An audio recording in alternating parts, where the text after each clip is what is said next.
organized this online workshop. The event is being recorded and transmitted through YouTube and Facebook. Our main objective today is to present the recommended methodology for displaying the alternative fuels price comparison in euros per 100 kilometers in order to implement Article 7.3 of the Directive 2014/94/EU on the 7th of December 2020. The consortium will also present the framework of the PSA, the implementation approach, the interesting findings, and the recommendations for a consistent implementation of the article. Hopefully, by the end of today, you will have a greater understanding of what is the fuel price comparison under the same unit, how do these prices are calculated, and why do we need to display them at the fuel stations. Additionally, as you can see in the agenda, during the second block, we will be informed about the state-of-the-art technologies in electric vehicles and hydrogen fuel stations. In the end of the block 3, there will be an opportunity for questions or any other clarification that had been sent to us via the chat section of the platform in advance. You may mention your full name, the organization you represent, as well as your question. Thank you for your understanding. Finally, according to the block 4, before closing, we will all participate in a roundtable discussion. Anyone who wants to express an opinion, concern, statement, or anything else can do it during this session. But before we dive into details of the program, I would like to hand over to Mr. Vladianos, Head of General Directorate of Vehicles and Facilities of the Ministry of Infrastructure and Transport of Greece, to welcome us on behalf of the consortium. Please. Excellencies, distinguished guests, ladies and gentlemen, good morning. I welcome you to the final online workshop of the program Support Action, assisting member states in the implementation of a common methodology for alternative fuels unit price comparison in accordance with Directive 94 of 2014. Unfortunately, we cannot meet under the Greek sun and the shadow of the Acropolis. First of all, I would like to thank our consortium for its excellent work, whose results will be presented today. I'm very much aware of the cooperative work and the synergy building between European Commission member states and implementing bodies. In my opinion, this is not only something to be proud of, but the way to move things forward in Europe. Hellas was honored to coordinate a great team instrumented by Hratsky, Kypros, Suomi, France, Deutschland, Netherlands, Portugal, and España. Our actions began almost a year and a half ago with the important goal of developing and providing to the consumers a common fuel price comparison methodology with wide acceptance. Today, we are feeling ready to support the member states by delivering our recommendations for an effective implementation of the Article 7.3 of the Directive. Our objective was to communicate and disseminate effectively the message of fuel price comparison in euros per 100 kilometers to the European citizens. It is worth mentioning that diverse stakeholders were involved in this action, including fuel providers, retail suppliers, and mobility industry representatives. Therefore, the recommendations that will be presented today can be a valuable tool for the implementation of the Article 7.3 in European countries in order to increase consumer awareness and provide fuel price transparency in a consistent way across the Union. Once again, I would like to thank you all for preparing this session. Finally, let me thank the governments of the 9 member states and the experts for their participation in preparing this deliverable of recommendations. I wish you the best. Thank you. Thank you very much, Mr. Vladianos, for your kind words.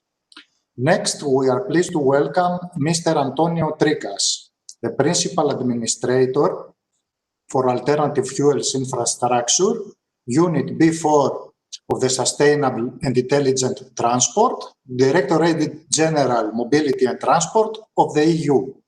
And today he will be sharing with us his expert opinion on the EU policy on alternative fuels and infrastructure. Please. Good morning to everyone. I would like to thank first to Ministry of Infrastructure and Transport of Greece for organizing this workshop. It's a pity that the workshop not to take place in Athens, but in any case, this is special circumstances. I think this solution is a good solution in order to disseminate, to inform or the work carried out by the program support action, and also the most important about the recommendation issues following the work that has been done along this 1 year and a half. Next slide, please. I would like to start my presentation with a statement from the President of the Commission, Ms. Ursula von der Leyen. She said that the European Green Deal is, on the one hand, about cutting emissions, but on the other hand, it's about creating jobs and boosting innovation. The European Green Deal is an invitation for all to participate. Please, next slide.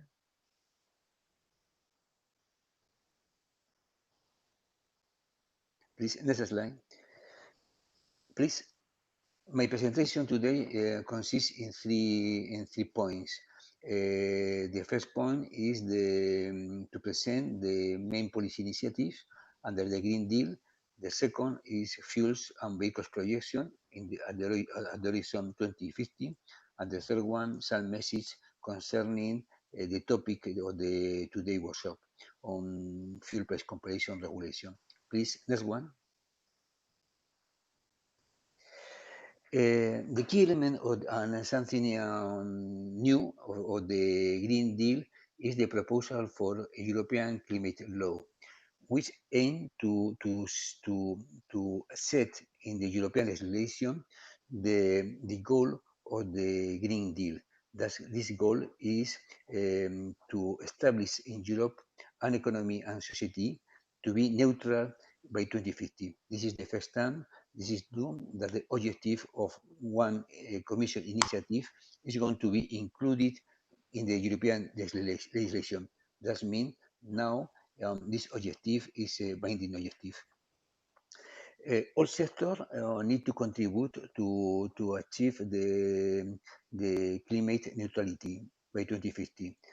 In particular, one of the main sectors that need to contribute is the transport sector. For transport, we need to reduce the emissions by 90%, the reduction of greenhouse emission by 90% by 2050. There are different measures, but one of the most important issues, or one of the most important measures, should be to ramp up the production and deployment of sustainable alternative fuel transport fuels. We are preparing now a strategy in order to get the achievement of this goal. This strategy is foreseen to be adopted by the Commission by 2020. And the strategy is the objective of this strategy is to put users first, providing more affordable, accessible, healthier, and cleaner alternatives. I repeat, this alternative is expected to be adopted by the Commission by 2020, establishing a different initiative in order to achieve this reduction of 90% by 2015. Also, the Commission expects the build-up or the installation of 1 million of recharging and refueling points by 2025. For that is needed, this recharging and refueling points should be needed for 30 million of zero and low emission vehicles expected by 2025 on the European road. Also, the Commission is going to support the building up of alternative fuel infrastructure through different funding tools. Please, the next one.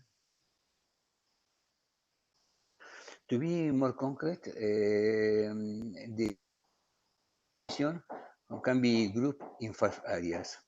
The first area is sustainable alternative fuels. As I said before, the Commission expects to launch different call for proposals to support the building up in Europe of recharging and refueling infrastructure. Also, we are evaluating the different policy options to boost the production and uptake of sustainable alternative fuels for different transport modes. In addition, by 2021, in summer 2021, it's expected that the Commission present a proposal for the revision of the Alternative Fuel Infrastructure Directive and for the TEN-T regulation. The second area for action is pricing. In this area, we are working in cooperation with a colleague from DG Taxud in the revision on the Energy Taxation Directive. Element that can be considered is end of the fossil fuel subsidies, extension of the directive to maritime, as to now was focused mainly on road, and also to reduce allowances to airlines.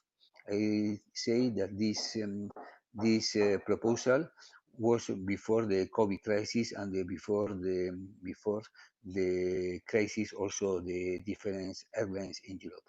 And also is proposed some deliberation on a possible revision of the Eurovignette directive.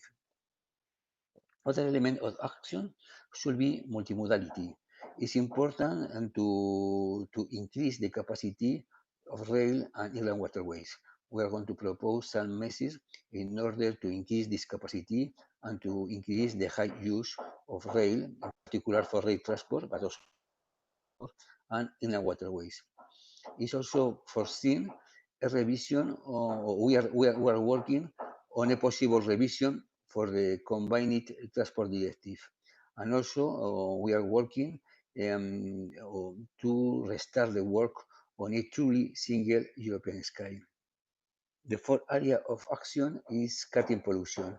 In this area, it's expected also by 2021 that the Commission is going to present an amendment, a revision of the regulation concerning air pollutant standard. Euro 6 is the last one, and maybe to introduce or sorry for the noise because a new standard, maybe Euro 7. Also, by, sorry, because I some words in my building. By June 2021, it's also expected of the CO2 emission performance standard for cars and vans. Finally, the fifth area for action is the automated and connected multimodal mobility. For that, the action is to support to a smart traffic management system and to support to mobility as service solution. And finally, some funding to projects in the area of automated and connected multimodal mobility. Please, next one. In the second semester of this year, the Commission adopted an hydrogen strategy to promote the production and the use of hydrogen in different sectors of the European economy. This strategy is divided in 3 periods. The first one from today to 2024. For this period, the European Union or the European Commission will support the installation of at least 6 gigawatts of renewable hydrogen electrolyzers in the EU, aiming a production of 1 million of tons of renewable hydrogen. The second period should be between 2025 and 2030. For this period, hydrogen become an intrinsic part of our integrated energy system. For that is foreseen the installation of electrolyzer with a power of 40 gigawatts. producing about 10 million tons of renewable hydrogen. Finally, in 2030, from onwards, it's expected a large deployment of hydrogen in the different sectors of the economy. I repeat, this strategy is based on the production, to support the production and use of hydrogen. Three periods, and is expected in 2030 that hydrogen will produce and use at large scale, contributing to the decarbonization of the European economy. Please, next one. In particular, in our unit, we are working in the revision of the alternative fuel infrastructure. We started already last year the evaluation of the directive, and it's foreseen that this evaluation is going to be finalized by the end of the year. In fact, the Commission need to present to the European Council and the European Parliament a report on the application of the directive. In this report, it is established in Article 10.3 of the directive.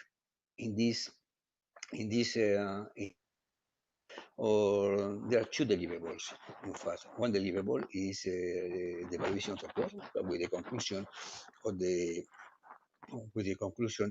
effectiveness of the directive. If the directive accomplishes the objective and goals foreseen,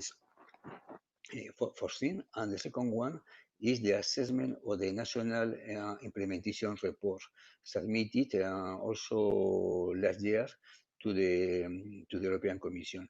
In this assessment, we are going to assess the progress made by member states in relation to the promotion and to promotion of alternative fuels and the relevant infrastructure in relation with the plans with the national policy plans that the member state submitted to the Commission in 2016. We are evaluating the progress done in relation with this plan. For this plan, we presented a first evaluation, if you remind, in 2017. In addition, we are working in the impact assessment for the revision of the alternative fuel infrastructure. I repeat, the proposal from the Commission is expected by June, by summer 2021. The elements to be considered in this revision should be shortcomings in the rollout of refueling points across member states almost. Second one, the lack of comprehensive connectivity requirements. Third one, a system of communication between vehicle to grid.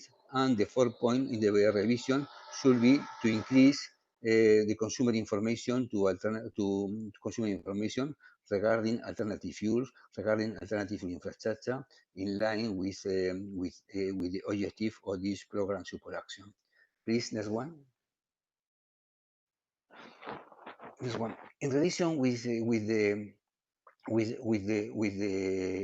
the fuels used up to now in Europe, we can say that we are fully dependent on oil products. 94% of the energy used in transport is coming from oil products. These oil products are imported, almost 87%, and that represent a cost for the European Union about 500 million per day.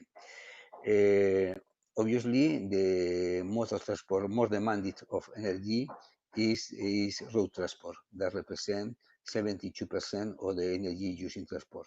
Other sector strongly demanded is aviation, 30%, and international shipping, 10%. If we see the split of the fuel used in transport, we can see that the contribution of alternative fuel is very, very limited. Electricity represents only 1.3%, LPG 1.4%, biofuels 3.5%, and gas and biomethane 0.8%. That means the challenge to promote alternative fuel is very strong, because we can see that today in 2007, or we can see that 3 years ago, the uptake of alternative fuels and alternative fuel system in Europe is very limited. Next slide, please. We have developed it in different scenarios, also, to prepare the long-term strategy adopted in 2018, also for the adoption of the Green Deal. In these scenarios, we analyze different baskets of fuel in order to achieve the objective to reduce the temperature up to no higher than 1.5 as proposed by the Paris Agreement. The only two scenarios that can be achieve this reduction of 90% in the greenhouse emission from transport, and also to accomplish this limit of 1.5 centigrade degree, are the scenarios 1.5 tech and 1.5 life. In these scenarios, we can see that we expect in 2015, obviously, a dependence of oil produce very limited, and most of the fuels used in Europe should be electricity, but also a high contribution of biofuels, a significant contribution of hydrogen, and more limited contribution from natural gas, biomethane, e-gas, gaseous fuel, and also from e-fuels.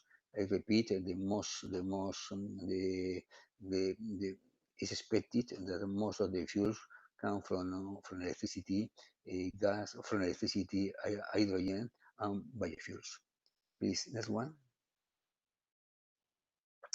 If we can see how it's going to be the fleet in Europe according to the scenarios described, we see that for passenger cars and for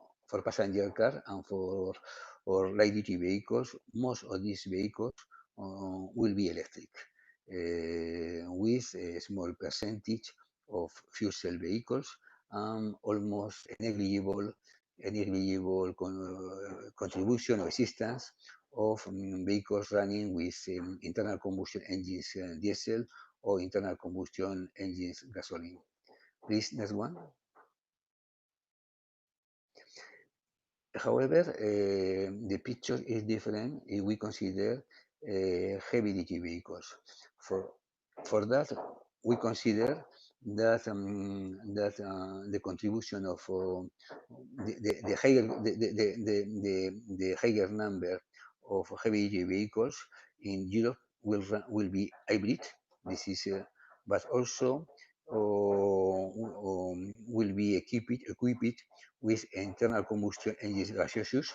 That means only from the technology. That means the technology is internal combustion engines, but it's supposed that these vehicles can run not with natural gas, can run with e-gas, with biomethane, or with high blends of natural gas with e-gas, or high blends with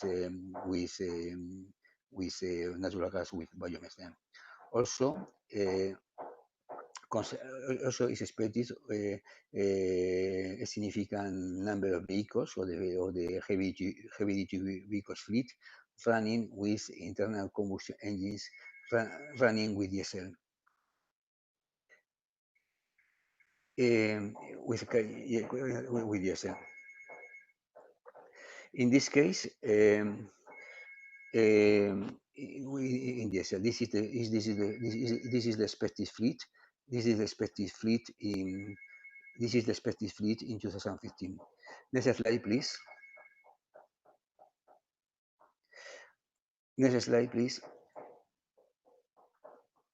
As regard Article 7, as regard fuel price comparison, on I would like to provide some small messages. The first one, you know well that the Article 7.3 of the FPC4 Directive stipulate that were appropriated when displaying fuel prices at a fuel station, in particular for natural gas and hydrogen. Comparison between the relevant unit price shall be displayed for information purposes. This is what is required by the directive. The directive requires that in the filling station establish a system of comparison that allow to the citizen to compare the prices of the different fuels in a common unit. For that, the Commission adopted, by means of a Commission implemented regulation, a common methodology for alternative fuel unit price comparison. The date of application of this regulation was amended by the Commission implemented regulation in 2020. This amendment only refer to the date of implementation of this regulation due to the COVID crisis. It was requested by member states because they need more time and to prepare the display at the filling station or the panel screens in order to inform to the citizens on the price of the price of different fuels in this common unit.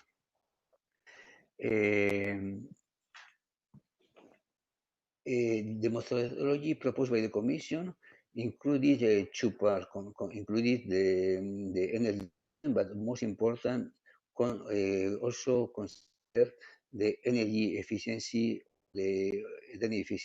of the vehicles. In this case, okay, we consider that the electric vehicles, electric engine, are significantly more efficient than internal combustion engines. If we only consider this methodology based on the energy content, obviously we are penalizing electric engines because really they are 30 or 40% more efficient than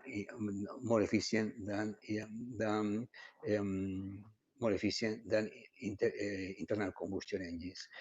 The methodology concerns to conventional and alternative fuels, particularly electricity, hydrogen, liquefied petroleum gas, and natural gas, without excluding other alternative fuels such as biofuels or biofuel blends in conventional fuels when these fuels are marketed separately from conventional fuel blends. Finally, I say before, the implementation of this Commission regulation shall apply from 7 December 2020. Please, next slide.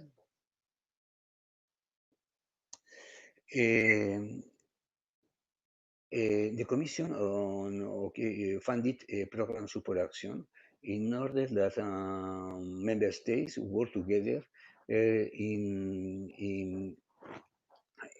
preparing a consistent and harmonized implementation of the provision of Article 7.3.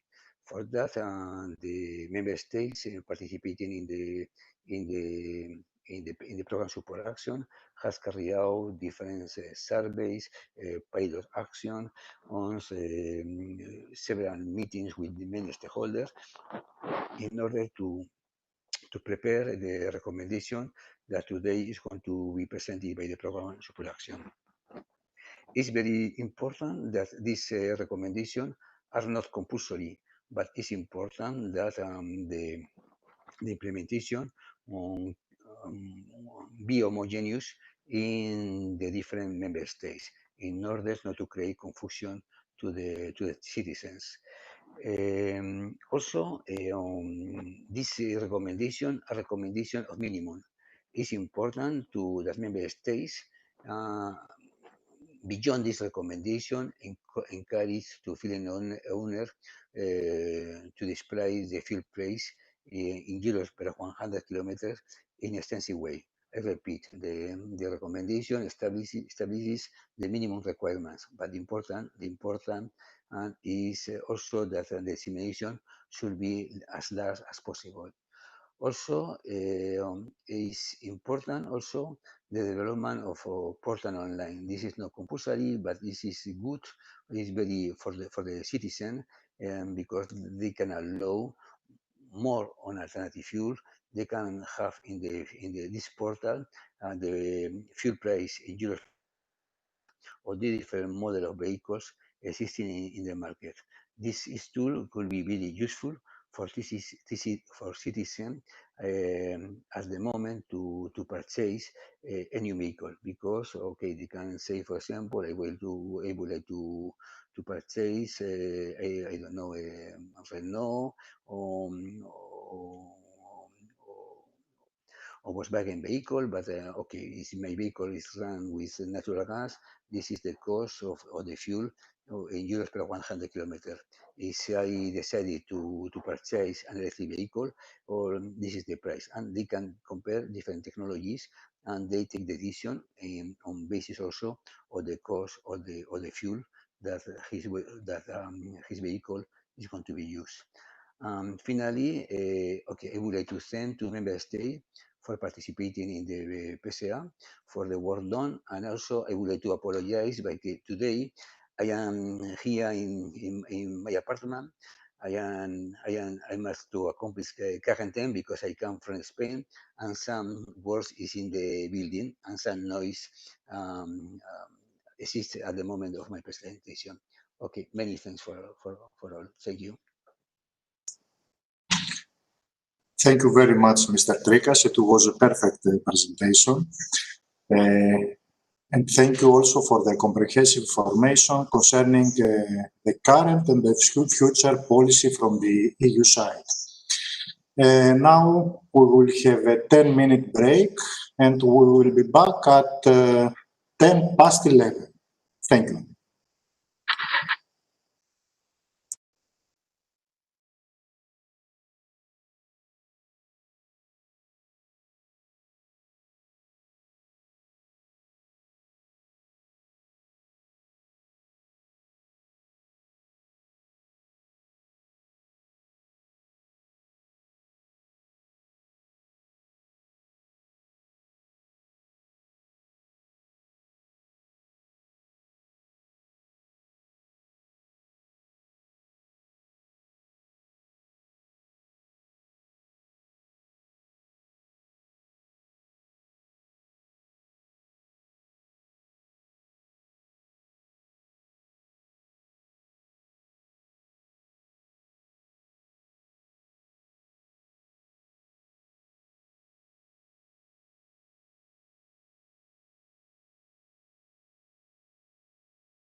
Manolis, can you hear me? Yes, I can. It's okay. Okay, I'm trying to share the screen and check if it's working. Okay. Okay, okay.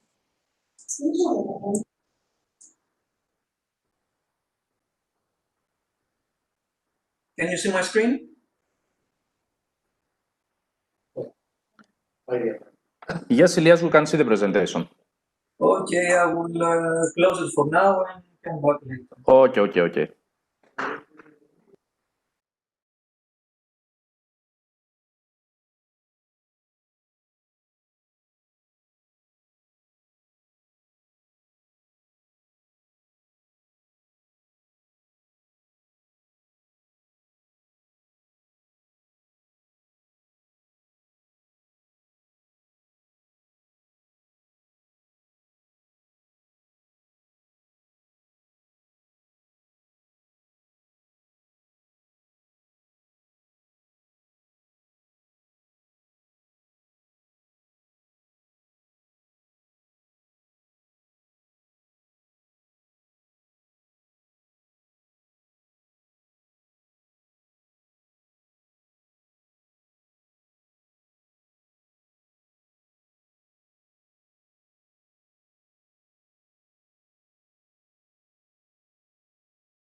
Okay, can you hear me?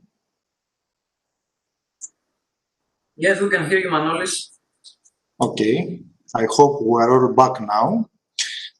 And Mr. Ilias Passios, the contact person of the coordinator of the project, has the floor to give us an overview of the PSA. Please, Ilias.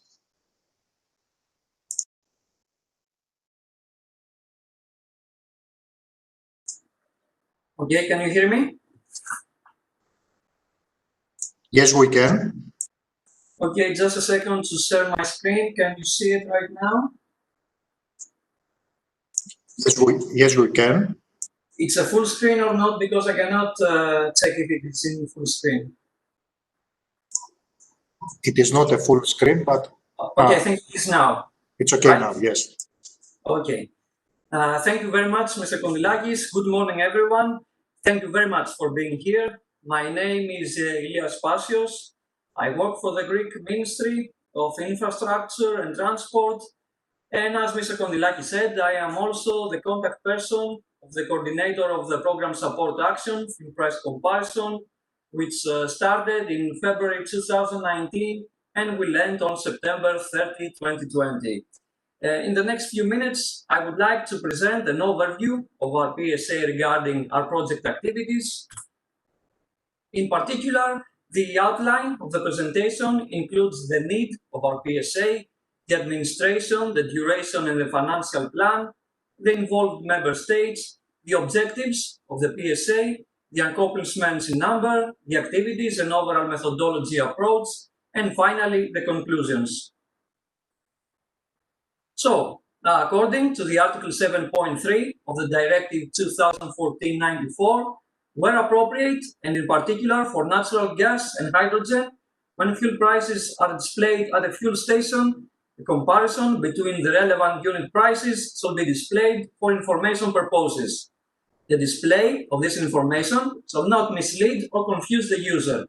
To increase consumer awareness and provide for fuel price transparency in a consistent way across the Union, the Commission shall be empowered to adopt, by means of implementing acts, a common methodology for alternative fuels unit price comparison. Also, according to the implementing regulation 2018-732, the equation for calculating the euros per 100 kilometers is the product of two factors: the fuel consumption and the average fuel price. Schematically, our PSA consortium, our little gear here, for which we are very proud, played an important role in order to move the parties, the other gears attached, consumers and stakeholders throughout Europe, to find and recommend the best way to implement the Article 7.3 of the Directive.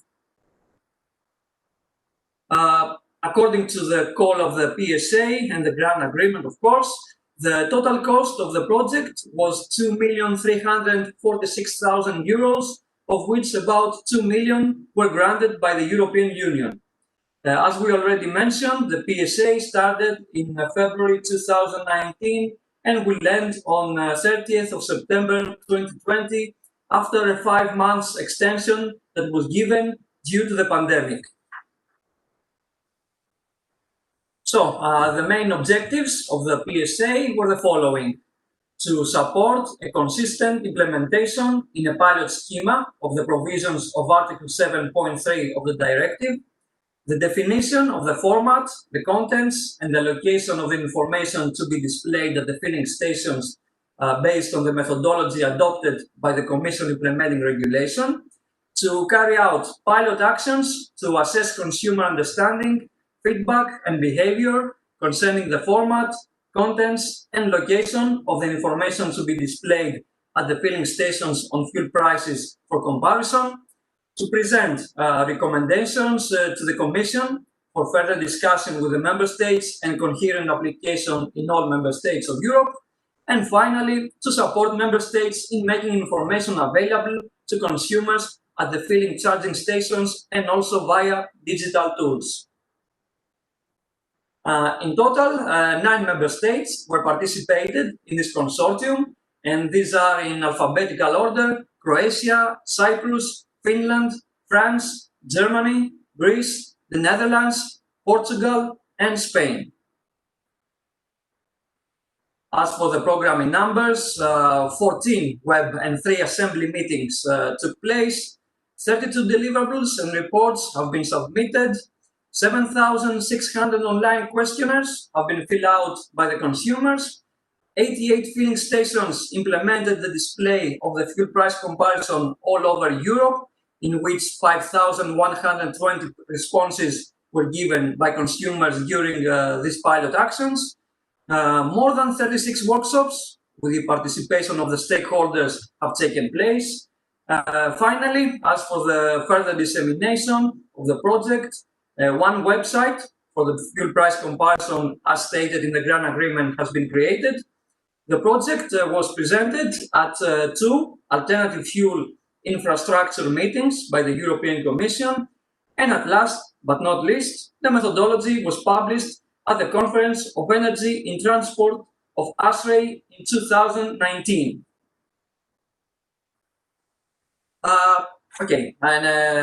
In total, the program consisted of 6 activities, as we can see in the current slide. The activity 1, dissemination of the fuel price methodology in each participating member state for raising public awareness and stakeholders' involvement. Activity 2, definition of the contents, format, and location of the information on the fuel price for comparison to be displayed at the filling station for understanding consumers' preferences and establish communication roadmap at the member states. Activity 3, pilot action to test different options concerning format, contents, and location of fuel prices for comparison at the filling stations and for receiving consumers' feedback regarding the displayed information to be used for maximizing public awareness. Also, activity 4, consistent implementation of the provisions of Article 7.3 of the Alternative Fuel Infrastructure Directive in all member states, focusing in data analysis and results extraction of the previous activities. Activity 5, development of an online tool to display fuel prices, costs for raising public awareness and provide consistent and clear information to the consumers. And finally, activity 6, the coordination. Okay, the dissemination activities took place both at national and European level. At national level, the main focus has been given by the member states to the government, the fuel distributors, the representatives of the automotive sector, and of course, the consumers, of which the opinion was evaluated with high importance concerning the development of the calculation method and the display method. And as described before, the project was presented at 2 alternative fuel infrastructure meetings by the European Commission, and the recommendations report on implementing Article 7.3 was published on the beginning of July 2020.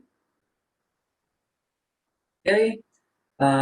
In this slide, we can view a pamphlet for our project, displaying information and details of the participating members and the main concept of the project. There is also a highlight for the website promotion of our PSA, as mentioned before. And speaking of our website, here is the display of the main page as well as the link to it. It is a user-friendly site, easy to navigate and find any information and detail regarding the fuel price comparison. Please check it when you have the time. Okay, as for the activity 2, the development of online questionnaire, it was created in a simple form, translated in the languages of the member states, and of course, the personal data of the consumers were protected according to the European Directive. The online questionnaire had 22 questions and was divided into 3 main pillars. As we can see in this slide, the first pillar was related to the identification of responders' profile. The second one was the definition of the content, the format, and the location of euros per 100 kilometers price. And the third pillar was the assessment of the action's impact on responders. According to the scope of activity 3 at the pilot actions, we tested the variable options concerning the format, contents, and location of fuel price under real conditions. We assessed the consumer understanding concerning the display of the FPC at the filling stations, and we provided recommendations for a harmonized implementation of Article 7.3 of the Alternative Fuel Infrastructure Directive. The pilot schema selected so to give significant insights at national level. Thus, they were selected filling stations in urban areas, in the TEN-T comprehensive network, and in the TEN-T core network. In total, the display of the fuel price comparison was implemented at 10 stations with participation of at least 400 persons for member states with less than 20 million inhabitants, and at 15 stations with participation of at least 1,000 persons for member states with more than 20 million inhabitants. Okay, in this slide, we can view some samples of different displays of the fuel price comparison installed at the filling stations from member states that was tested at the pilot actions. Some member states decided to display at the filling stations one segment of vehicles, some member states two, and other member states three segments of vehicles. But in all cases, the content of the information was the same for all countries. Okay, now, regarding the activity 4 and the calculation of the price per 100 kilometers, our consortium chose a methodology to be transparent and objective for the whole vehicle fleet, to be independent for the different vehicle segments, ensuring comparable prices, to contain all the available data for fuel consumption based on WLTP method, upon data availability, of course, and based on the reliable estimations of the fuel consumption per 100 kilometers.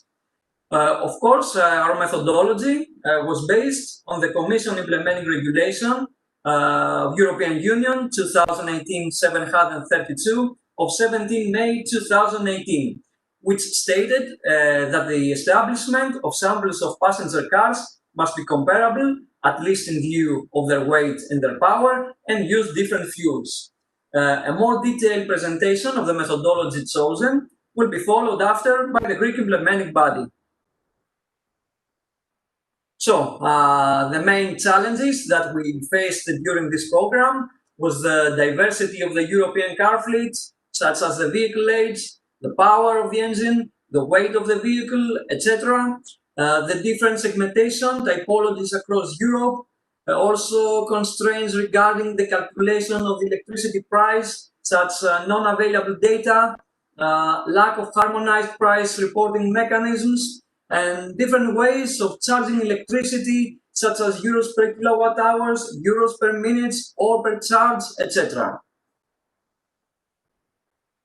As for the activity 5 and the development of the online tool described at the previous slides, every member state can develop a national online tool which will include information on the methodology defined to calculate the average fuel costs for the different vehicles in euros national currencies per 100 kilometers, the determination of the average fuel costs expressed in euros national currencies per conventional unit, for example, liters, kilograms, kilowatt hours, the fuel consumption data based on the World Harmonized Light Vehicles Test Procedure, the WLTP acronym, the average fuel prices, and the environmental performance of the selected vehicles based on applicable emissions legislation, such as carbon dioxide emissions.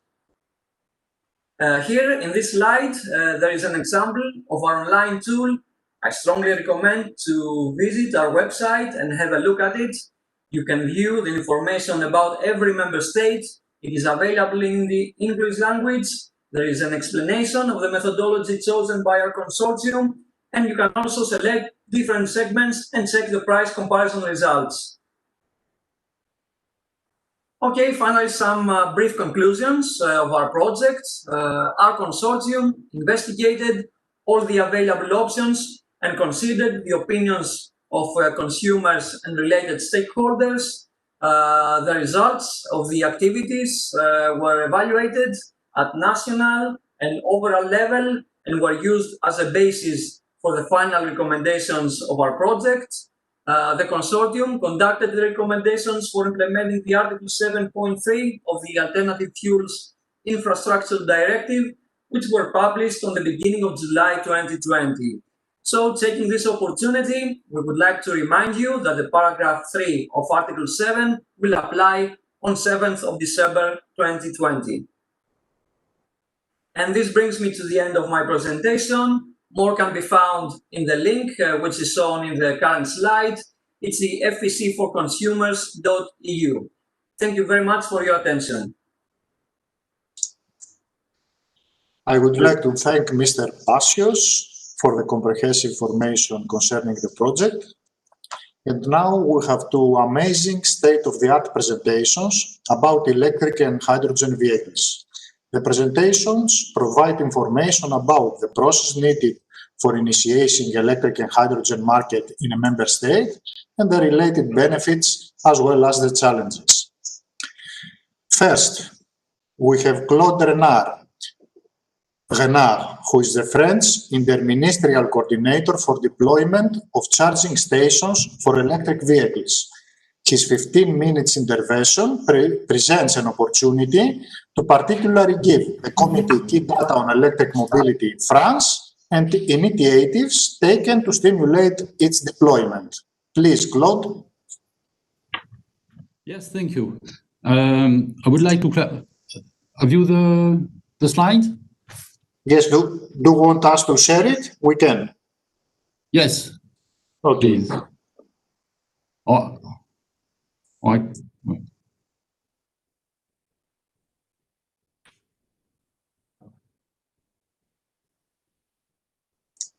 Is it okay? Okay. Yes, it's okay. It's small, but I think it's okay. Okay. Thank you. First, I would like to clarify that unless specified otherwise, the data and figures presented relate exclusively to the French scope. I will talk about the dynamics. Next slide, please. Okay, thank you. I will talk about the dynamics of the electric vehicle market, the deployment of charging stations, and finally, the government measures to accelerate electromobility. Next. The Mobility Orientation Law sets targets for the end of sale of new passenger cars and vans using fossil fuels in 2040 and for decarbonization of land transport in 2050. Reducing CO2 emissions from transport requires the massive deployment of less emitting vehicles. To do this, the strategic contract for automotive sector defined several objectives. First, to multiply by 5 the number of full and plug-in electrical vehicles sold by 2022 to reach 1 million vehicles in circulation in that same year. And there was a mistake in the slide, and 3 million of vehicles before 2030. 2, to deploy the public recharging points with a target of 100,000 points in 2021. This initial target was set in the end of 2022 and has been anticipated for the end of 2021 as part of the Automotive Recovery Plan of May this year. 3, to develop battery production capabilities in Europe, for instance, with ACC, Automotive Cells Company, just has begun a few days ago. For all of that, the automotive sector needs a real visibility about the electrical vehicles incentives in the next 3 years. Okay. Like other European countries, the electric vehicle market accelerated sharply in 2020. Until August, over 58 new electric cars were registered in France, compared to 25,000 over the same period of 2019. As a result of this strong growth, the market share tripled from 1.8% to 5.9%. Next slide. Here are the monthly sales and market share of electric vehicles on the one end and plug-in hybrid vehicles in the other. Note that the monthly figures may be biased due to enhancements, aids measures, or the trade policy of car manufacturers. Trends should be analyzed over the long term. We note, however, that traditionally sales were much lower in plug-in hybrid than in pure electric. Recently, there has been a strong increase in plug-in hybrid in French market. Next slide. Thank you. In July 2020, over 267,000 electric vehicles and 77,000 plug-in hybrid vehicles were in circulation in France. On the curve, this is provisional data for 2020, and the target of 1 million electric vehicles in 2021 is achievable. So, in the global vehicle market, we can note that in the first half of 2020, more than 715,000 new cars were registered in France, emitting an average of 99 grams of carbon dioxide per kilometer. In 2019 and in 2018, the market average was still 112 grams. Next slide. Thank you. These encouraging results follow on from the support measures put in place several years ago and which have recently gained momentum. As part of the automotive recovery plan, an exceptional bonus raised to 7,000 euros has been implemented in June. The ceiling of 200,000 convention bonuses was reached at the end of July, 2 months. In addition, announced on September 3rd this year, last week, a new budget of 1.9 billion euros should help the deployment of clean vehicles with three main measures. First, evolution of the bonus-malus system. Secondly, evolution of the conversion bonus system, and deployment of charging station for electric vehicles with a specific budget of 100 million euros. The details of these measures are being finalized just now.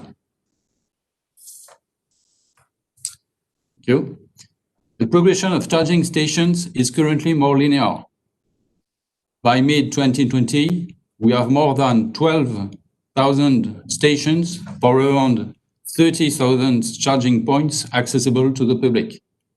This represents over 2 gigawatts installed in the end of 2019.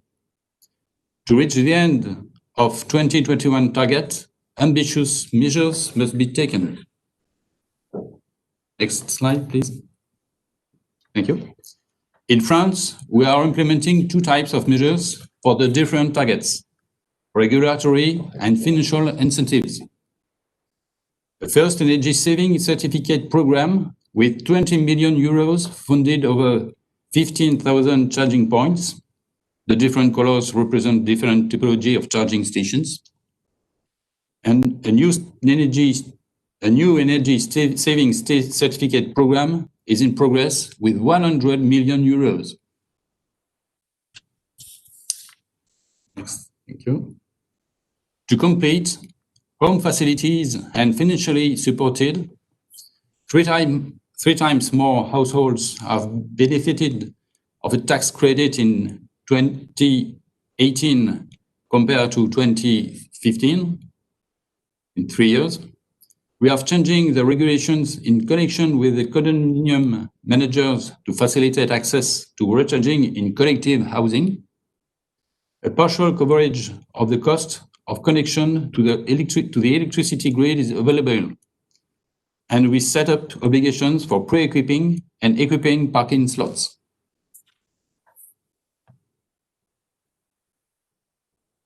The accompanying measures have a counterpart. Obligation for the developers of recharging infrastructures to guarantee interoperability for rolling recharging under penalty of administrative fines. The stations will have to report a certain amount of information, like location, power, pricing, payment methods, accessibility and availability, charging infrastructure to allow charging to be managed. With the charging point operators, it will be technically possible to have over a given period to the amount of kilowatt-hour distributed and the associated turnover. So this could be a solution to determine price per kilowatt-hour, including associated services. To complete, in France, several large-scale experiments are underway on V2G applied to fleets. This requires broader reflections, in particular on the standardization of information exchange protocols. Several actors coordinate to reflect on possible evolutions of 15118 standard. Thank you for your attention. Thank you very much, Claude, for the information you have just shown us. Now, Ms. Evrim Akar is about to share with us her expertise to the subject of hydrogen fueling. Evrim is coordinator of the hydrogen team at Rijkswaterstaat. Rijkswaterstaat is part of the Dutch Ministry of Infrastructure and Water Management, and it is responsible for design, construction, management, and maintenance of the main infrastructure facilities in the Netherlands. Please, Evrim. Thank you. Good morning, dear participants, and maybe good afternoon in more eastern parts of the world. My name is indeed Evrim Akar, and I advise at the Ministry of Infrastructure and Environment and the Management and Water Management, as a senior policy advisor, sustainable mobility and climate change. And today we can go to the next slide already. Today I'm going to tell you about how we are trying to roll out hydrogen as an energy carrier in mobility in the Netherlands. And my presentation contains the following elements. To begin with, I will talk about ambitions towards zero-emission mobility and hydrogen goals in the Netherlands. And I will share some challenges that we face with in this process and which policy and financial tools we use to cope with these. Also, I will mention some safety regulations and questions that we cannot answer at the moment about issues and what we are doing to develop knowledge to be able to answer these safety issues. At the end of the presentation, maybe we will have some time for the questions, but let's wait until the end of the presentation. We can go to the next slide. Thank you. In June 2019, the Dutch government published the ambitious National Climate Agreement. According to this National Climate Agreement, the climate target is 49% reduction of greenhouse gas emissions by 2030 compared to 1990. Transport accounts for a quarter of all these emissions, and hence there were a lot of ambition measurements towards zero-emission mobility. An example is that new cars have to be emission-free by 2030. And another example for cooperation among the government and logistics sector and decentralized authorities is to reduce bus, lorry, and delivery of emissions to zero in 30 to 40 city centers by around 2025. Furthermore, a major future role is assigned for hydrogen as an energy carrier to reach zero-emission mobility. Next slide, please. The aim For mobility, the ambition for mobility in the national agreement, national climate agreement, is a reduction of 7.3 megaton greenhouse gas emissions. And hydrogen should contribute to this reduction goal. But what does it mean? What are the concrete measurements? In 2020, there will be an agreement between public and private sector, and it has to state the commitment to reach the hydrogen goals. In 2025, for example, we aim to have 15,000 fuel cell electric vehicle cars for passenger transport and 3,000 heavy-duty vehicles. Another aim is that we have 50 hydrogen filling stations in the whole country in 2025. In 2030, this amount goes up to at least 200 filling stations in the whole country. In the same year, we will have 300,000 fuel cell electrical vehicle cars for passenger transport driving around in the country. But what does it mean in terms of hydrogen? If we rephrase these numbers in amount of hydrogen, we will need in 2030 141 million kilogram hydrogen. But where are we now? As of 2020, we have only 265 hydrogen cars driving around in the country. These are taxis and passenger cars. And we have only 10 hydrogen buses. Actually, these are on pilot base. We have 5 public and a couple of private hydrogen filling stations. And we already granted financial subsidy for 25 filling stations till 2025. As you see, the difference is quite big. 2025 is only 4.5 years away, and we will need to realize many more hydrogen filling stations, and we will have to have many more fuel cell electric vehicle cars. But there are some challenges. The challenges are costs need to fall, infrastructure needs to be developed, and cleaner hydrogen is needed. But what's the policy that we have in the Netherlands? In the Netherlands, we are convinced that both battery electric vehicles and fuel cell electrical vehicles are needed for zero emission transition in mobility. But we make a distinction. Fuel cell electrical vehicles are more suitable for long distance, medium and heavy duty vehicles, or when short refueling time is necessary.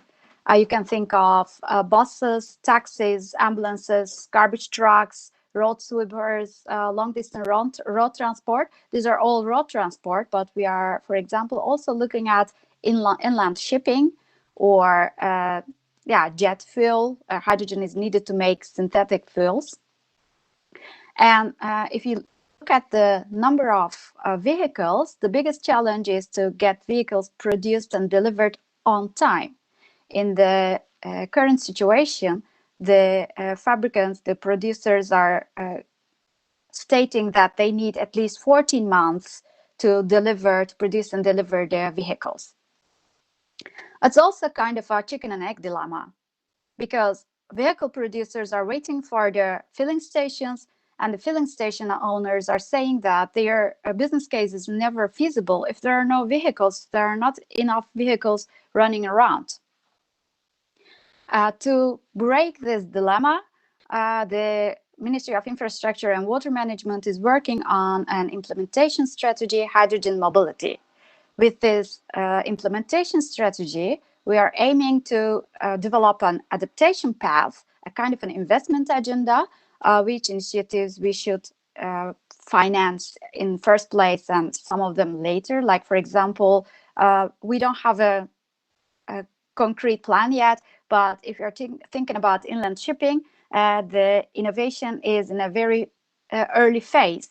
So it's possible that we will invest in this sector a little bit later than bus sector. And solving obstacles in cooperation with the private sector, we noticed that it's not possible that the government can solve all the problems, and some of the actions are needed from the private sector. Like, for example, why do we need to wait for 14 months to produce and deliver the fuel cell vehicles? And also, we are going to use the implementation strategy hydrogen in mobility as input for negotiation on European level, especially for rules and regulations, because without rules and regulations on European level, we noticed that the transition in hydrogen mobility is not possible. Next slide, please. Now I would like to tell about some instruments that we use to approach rollout hydrogen in mobility.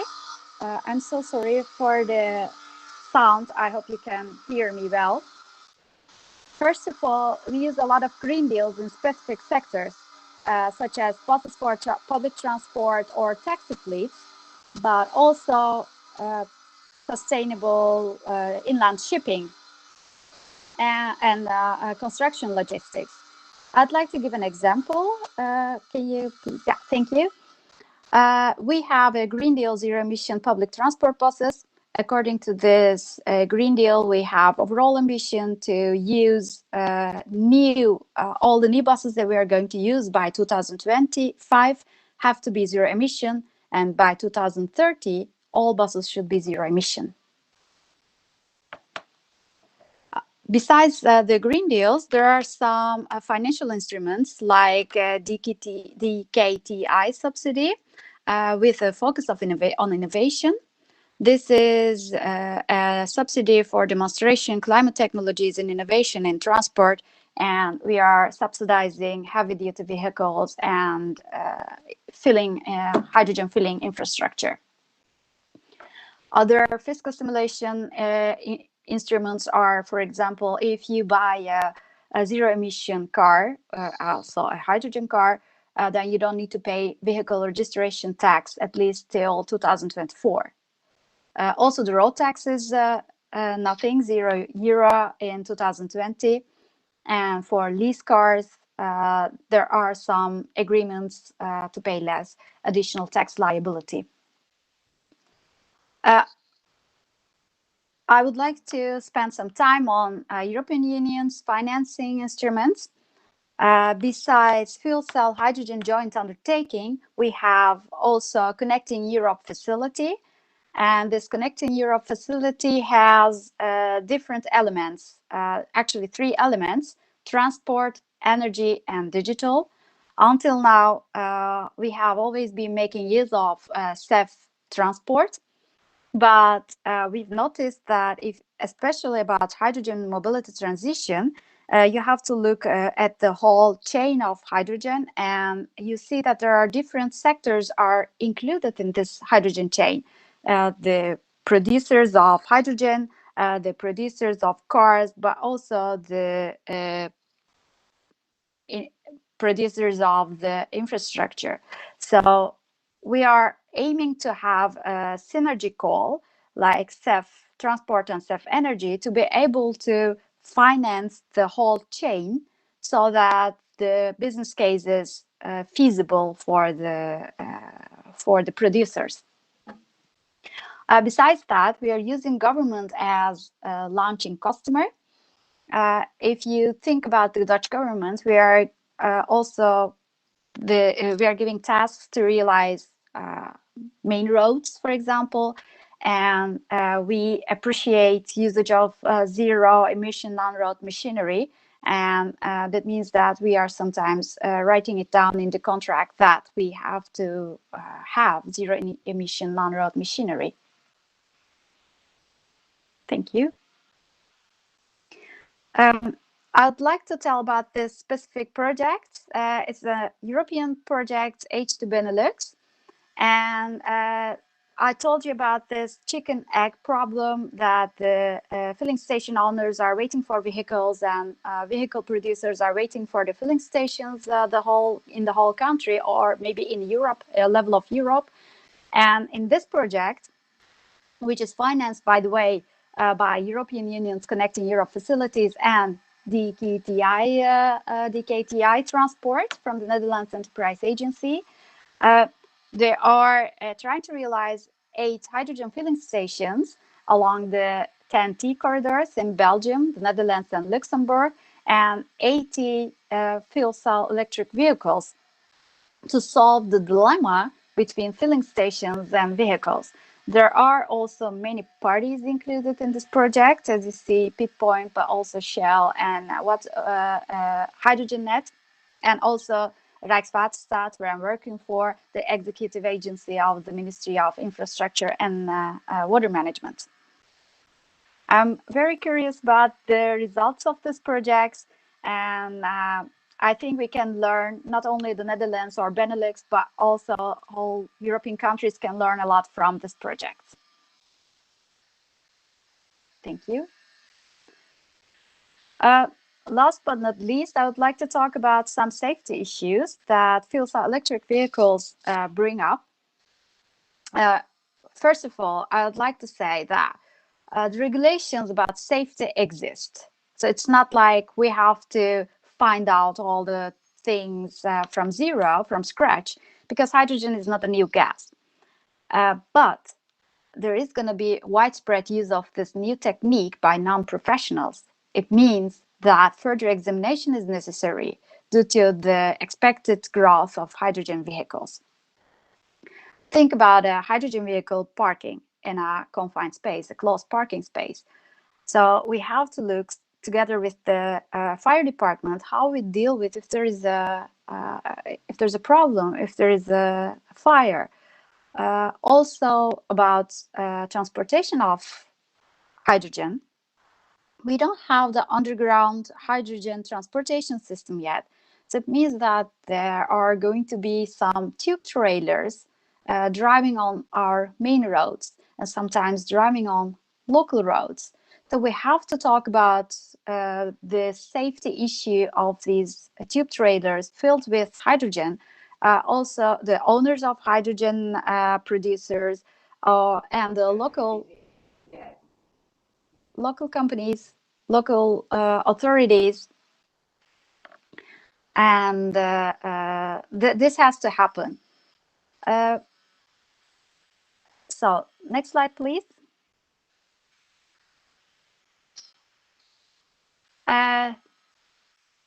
Concrete example is tunnel safety. There are some directives, and by the way, all blue things, all blue text, they are all hyperlinks. So after the presentation, you can just click on those. If the presentations are shared, you can click on those hyperlinks and you can read your own time about the safety reports and also European Union directives and an evaluation report, which is very interesting. What we are now doing is that the models and the software that we are using, we are trying to embed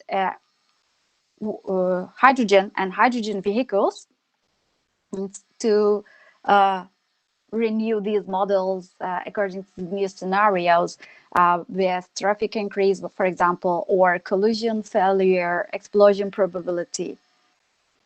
And how we do it is written in the next slide. And I have, by the way, also some products or some text for you in English. At the start of 2020, the Netherlands launched the 4-year Hydrogen Safety Innovation Program, which will be implemented as a public-private partnership between the national government, network operators, emergency services, and knowledge institutes. The program identifies safety issues in the area of hydrogen and proposes policy and agreements that allow these issues to be adequately addressed. Which is very interesting is, for example, the hydrogen refueling stations. We noticed that the realization of these hydrogen refueling stations takes a long time. And one of the reasons is that it's new and the decentralized authorities that don't have many experience with hydrogen refueling stations, they don't know how to permit these stations. They have a lot of knowledge questions. So we made a guide, permitting process hydrogen refueling station, and the summary, the whole guide is unfortunately in Dutch, but we made a summary of it in English. Maybe it will inspire you. Thank you for your attention. Okay, I would like to thank Ms. Evrim for the state-of-the-art information she gave us. And now we have another small break, so we will be back at 12:05. Thank you.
Okay, welcome back.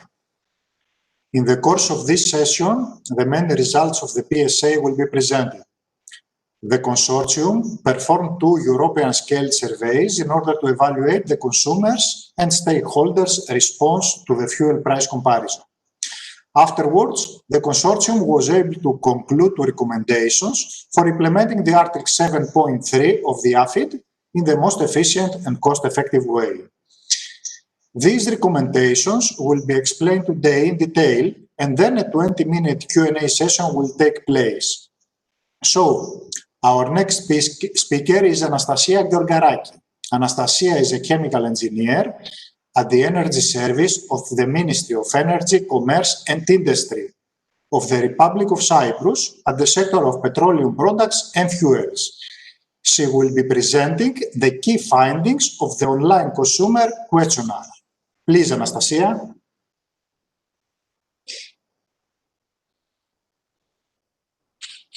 Good morning.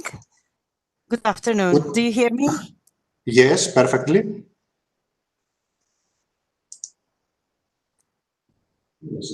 We can hear you, Anastasia. Okay. The screen. Yes, we can. Okay. Thank you very much. I'm delighted today to present the findings of the online survey that was performed among consumers of the 9 member states participated to the program support action, aiming to gain insights about the consumer's knowledge on alternative fuels and the preferences on how to receive information about fuel price comparison between conventional and alternative fuels. This online survey was conducted in the framework of the Activity 2 of the PSA.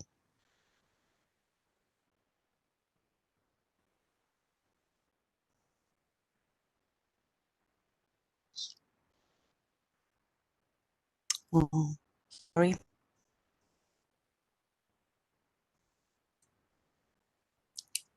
In my presentation, I will give a brief introduction about the online survey and explain the requirements.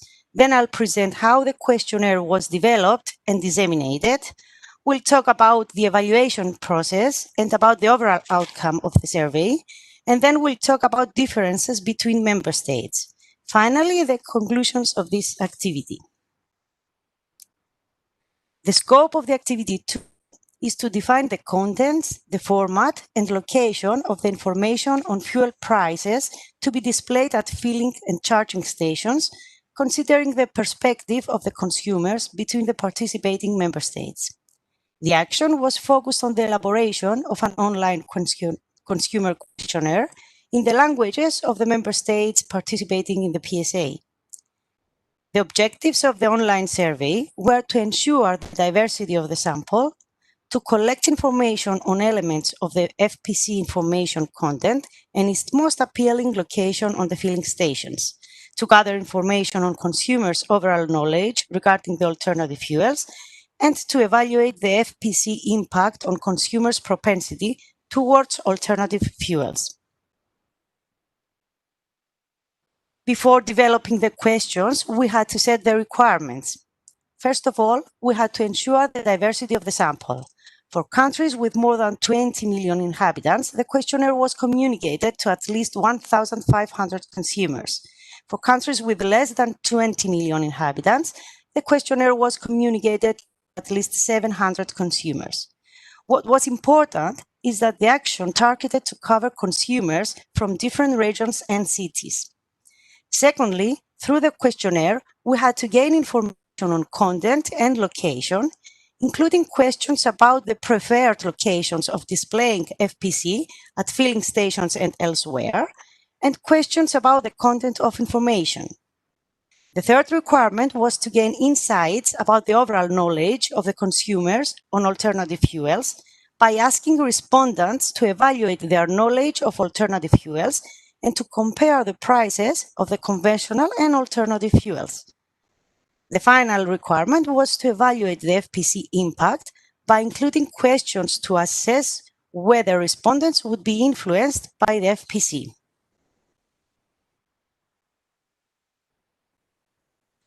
The online questionnaire was developed through the collaboration of the consortium, taking into account the objective of the action, the requirements of the questionnaire, and ensuring personal data protection and EU standards. The questionnaire had a total of 22 questions, including demographic and objectives 2 to 4. It was translated to national languages, and the estimated duration was about 4 minutes. The online questionnaire was communicated to the consumers via a user-friendly interface and a simple structure so to ensure maximum engagement. To facilitate the analysis of the survey, the data were collected using a pre-specified format. For the evaluation of the survey, independent parameters, including age, degree of urbanization, vehicle size, daily distance, were identified and categorized, as you can see in this table. The questionnaire was analyzed based on these parameters to evaluate effectively the consumer's preferences in relation to FPC and to determine the FPC impact on the specific consumer groups. In total, 7,612 people participated in the online survey, covering different ages, dwelling environments, and vehicle preferences and needs. From these, more than 4,500 were men and 3,000 were women. The majority of the respondents were middle-aged adults, whereas there was a good coverage also for the groups of young adults and older adults.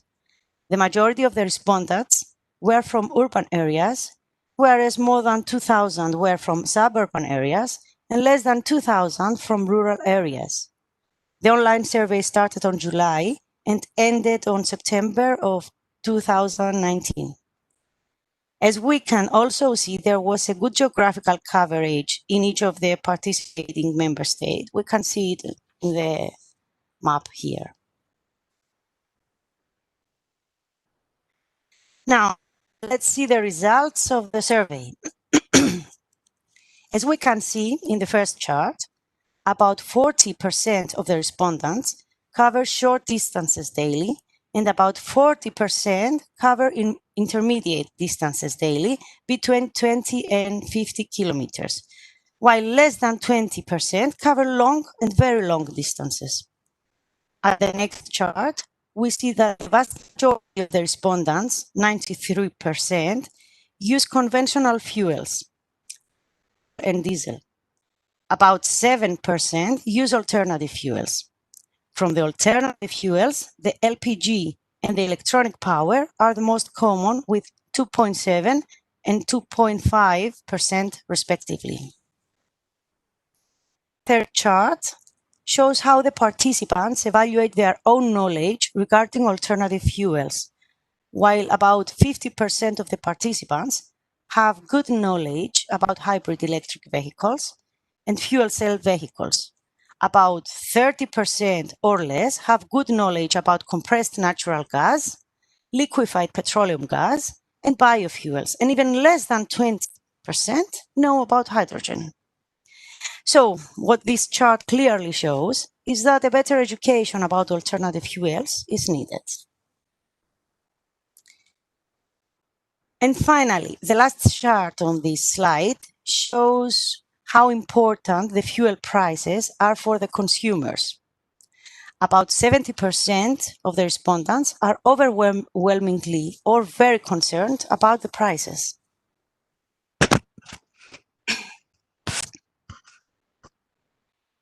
The next chart shows the perception of the respondents of the least expensive alternative fuels per age group.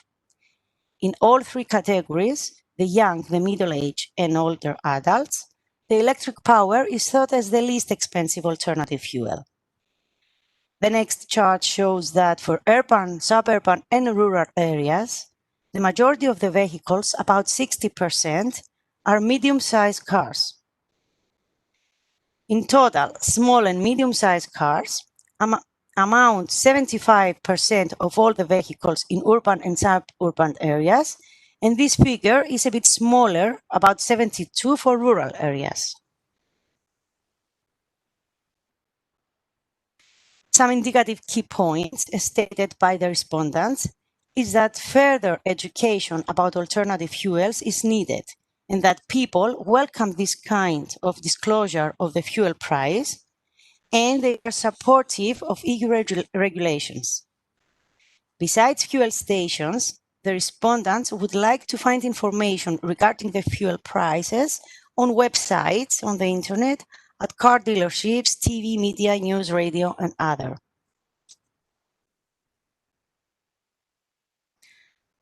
Now let me show you some differences between the responses from different member states. For example, on the question about the importance of fuel prices in Spain, 88% of the respondents are overwhelmingly or very concerned about the fuel prices.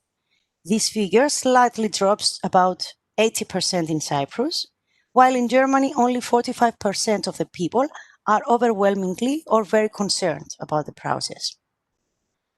On the question whether the last time you bought a car, did you consider also the fuel running cost? About 63% of people in Netherlands stated that they did not consider them, whereas about 30% of the people bought a more expensive car with lower fuel running cost. This figure in France goes up to 40%, while in Greece is more than 60% of the people that bought a more expensive car with lower fuel running cost. In general, we can say that 1 out of 4 responders drive a vehicle aged from 5 to 10 years. 4 out of 5 are concerned about the environment and make consumption choices based on their environment impact. 1 out of 2 wants to learn more about alternative fuels. 1 out of 2 did buy a more expensive vehicle with lower fuel running costs. About the location, 4 out of 5 prefer to be able to compare fuel prices while they refuel or recharge their vehicle at a filling station. 2 out of 4 prefer a website for price comparison. 1 out of 4 prefer a car dealership. 1 out of 4 wants printed material placed on press, media, billboards, etc.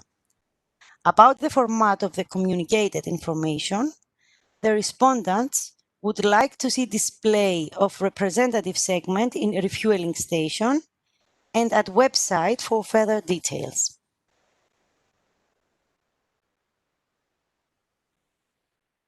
With the conclusions of this survey, the next step is to move to activity 3, the pilot actions. The main points that were highlighted is that the fuel cost is second most important parameter when buying a new vehicle. The perception of fuel cost can be different between member states. Simple and easy to compare prices could enable consumers to use alternative fuels.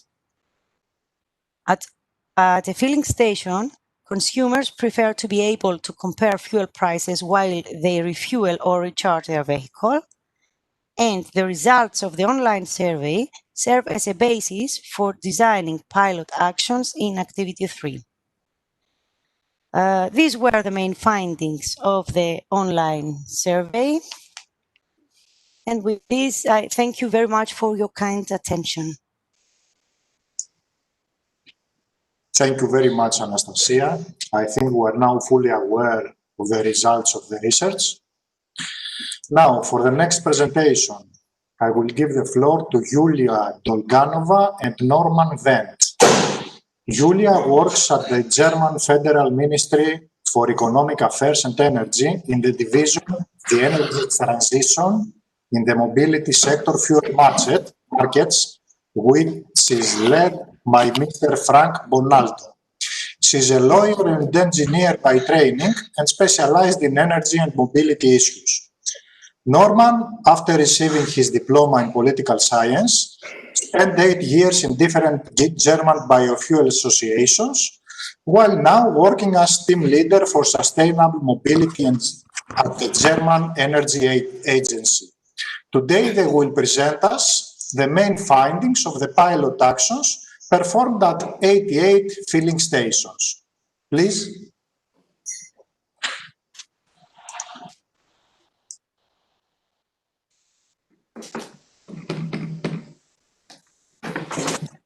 Hello, I hope you can hear us.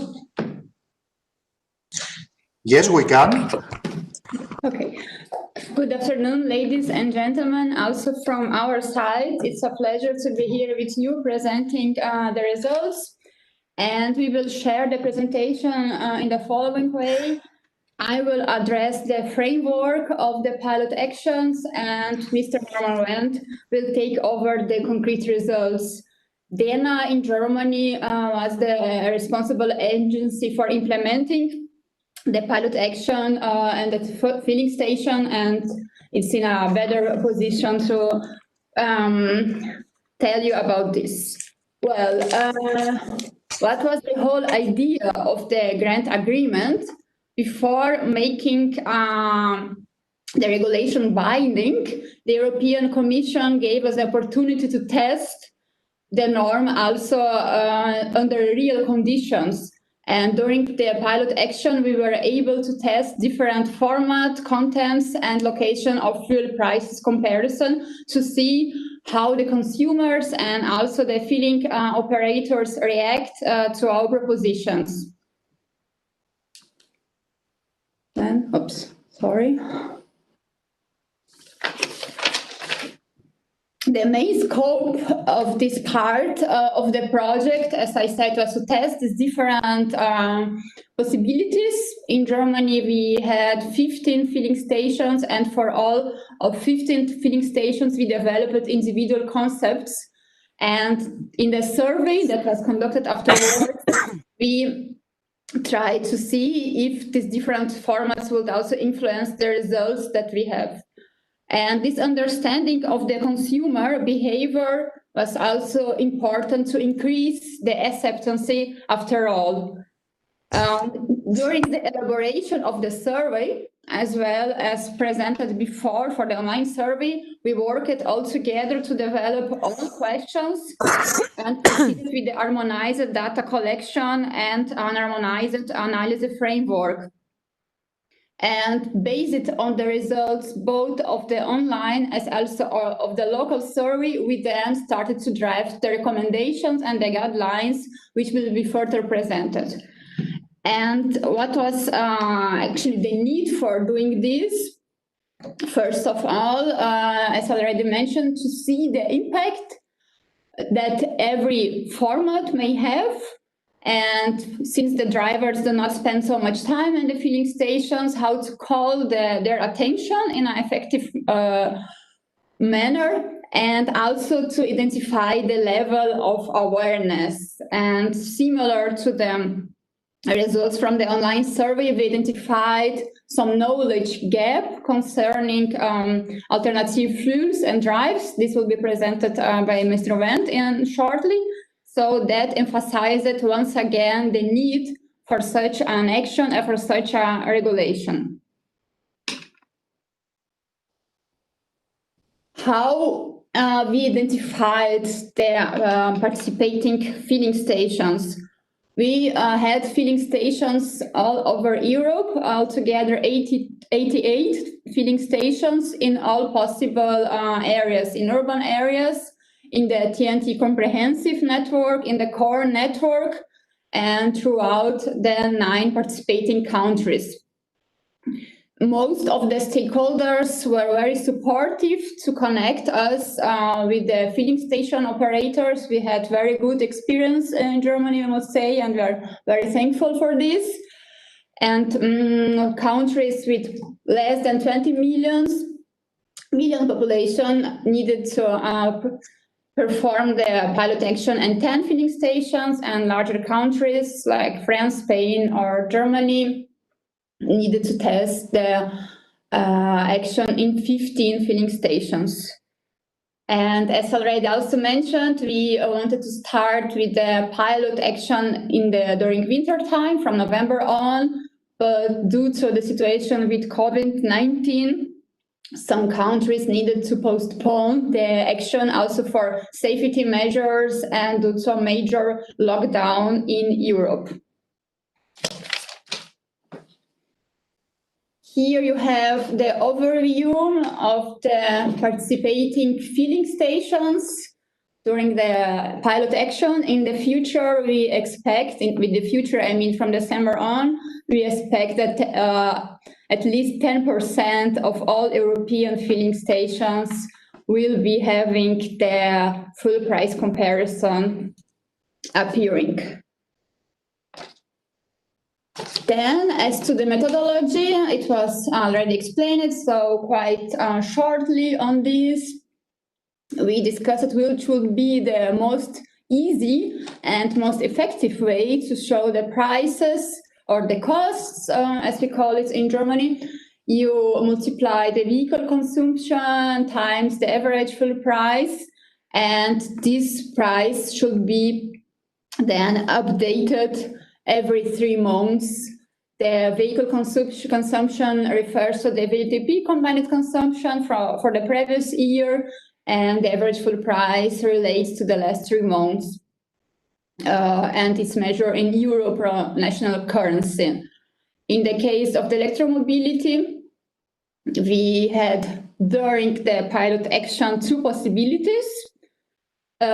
Some countries displayed just 1 price, and it was the average value between the price in the public charging stations and in the household electricity. In Germany, we had the proportion 20-80%, 20% public charging stations and 80% home charging. But some countries make the option to display 2 prices, because usually the home charging price is much lower, and it could be, let's say, unfair if compared to other energy carriers. And another important point, the countries were also free to decide upon the fuels that were displayed, because all the fuels needed to be available in the countries. So some countries do not sell hydrogen yet, for example, so hydrogen was not displayed and probably will not be displayed soon, but in the future, everything may change.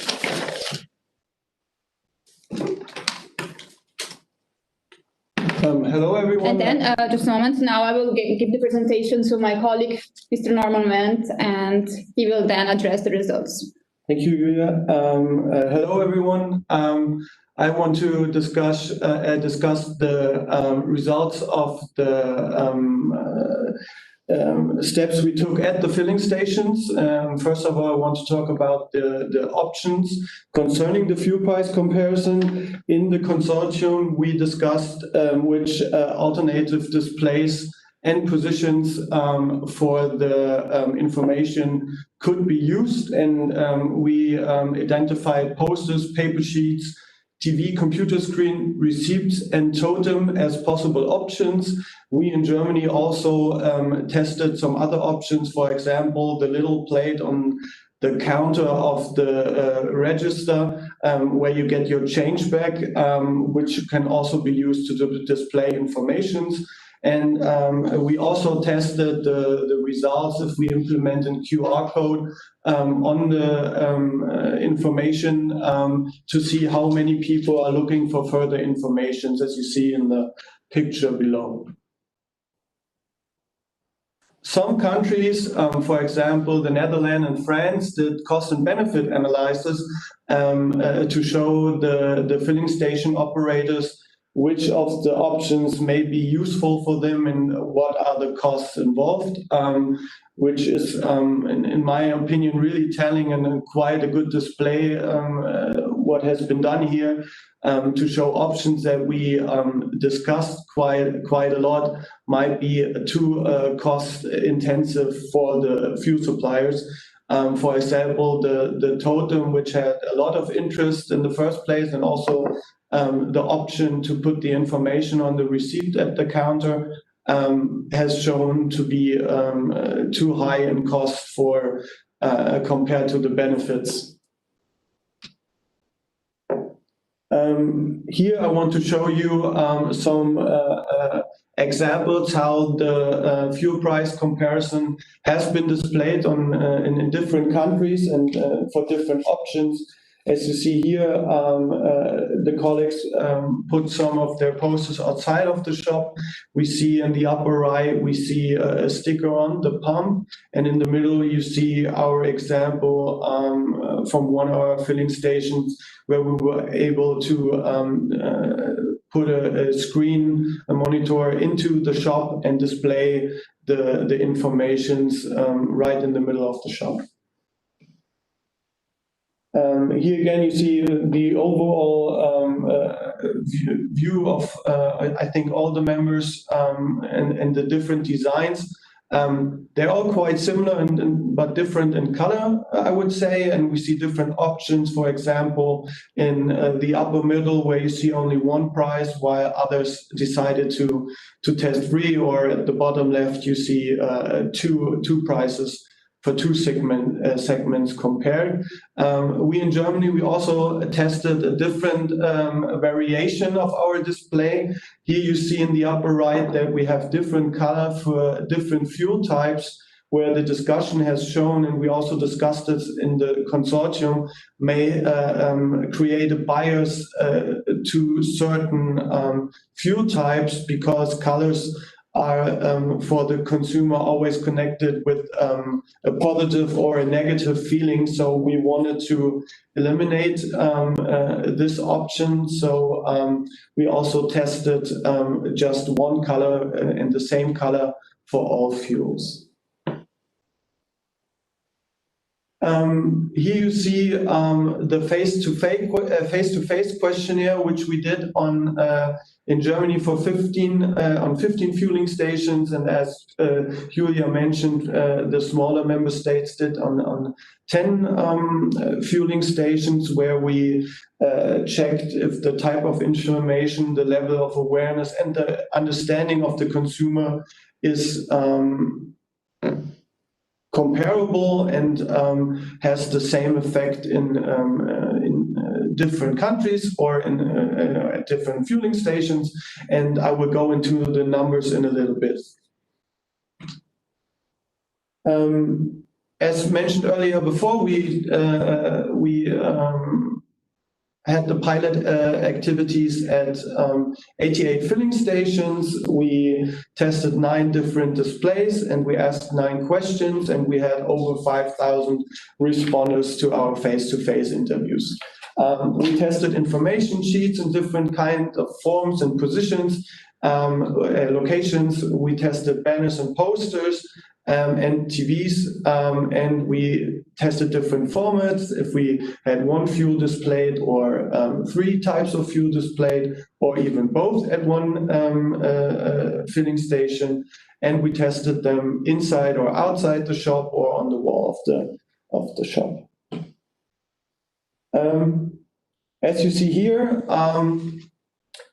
did the consumers actually recognize or notice the fuel price comparison? You see 8% of the people recognized the fuel price comparison.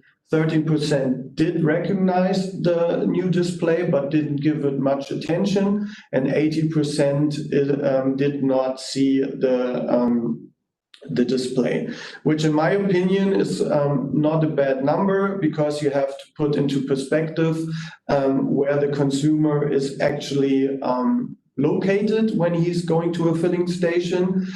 He usually just leaves the car, spends time at the pump, and then he just wants to pay and leave quickly. And he's at a location where we have very dense concentration of advertisement. You have already advertisement at the pumps, at the pillars around the pump. You have all kinds of advertisement at the shop and in the shop. So I think it's quite good numbers we can see here, and I think we should highlight our results, that the most recognized position was outside the entrance, at the pump, and then on the window of the shop, which also then is reflected in our recommendations later on.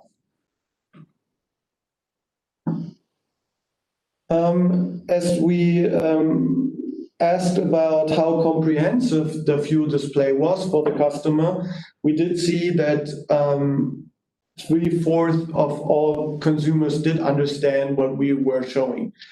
And if we reduce the amount of information, like reducing it from a 3-segment table to a 1-segment table, the understanding increases.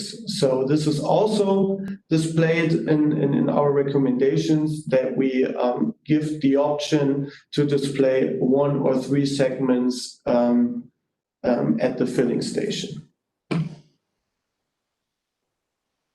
Then we also ask the consumers if there's,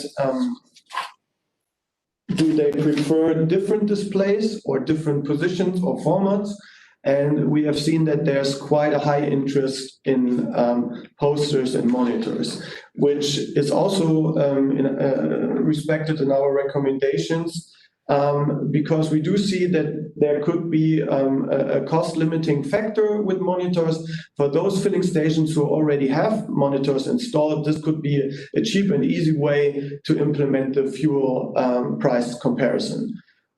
But for the filling stations that don't have monitors installed yet, this is quite cost intensive. So the option should always be that they can display everything in posters, and then they can decide between locations. We also checked what the appearance and the color recommendations are. We have seen that they have to be bigger, that they have to be more, excuse the term, eye-popping, and have to be larger in display for people to recognize in the short amount of time they spend at the gas station to even recognize this. In Germany, we did see that there was quite an interest for more information, and the QR code was quite successful. In the month we had everything displayed at the filling stations. We had over 800 unique visitors on our webpage for the fuel price comparison.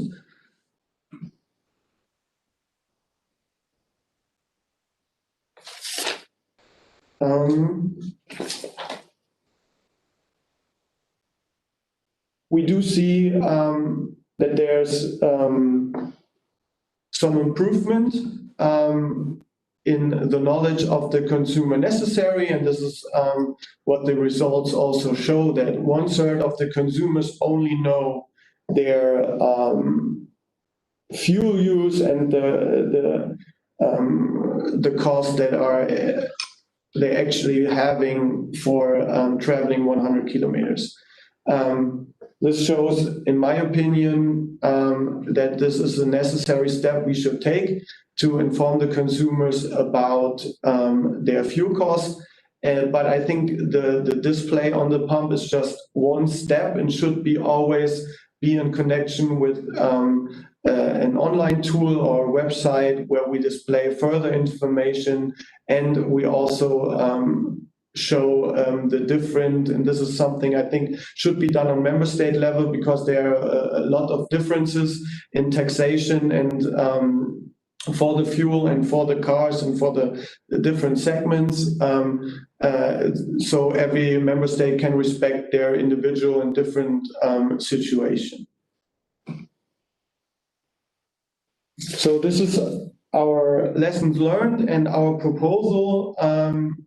We do think the fuel price comparison should be displayed on the fuel pump, outside the station shop or inside the shop, or at the counter of the cashier.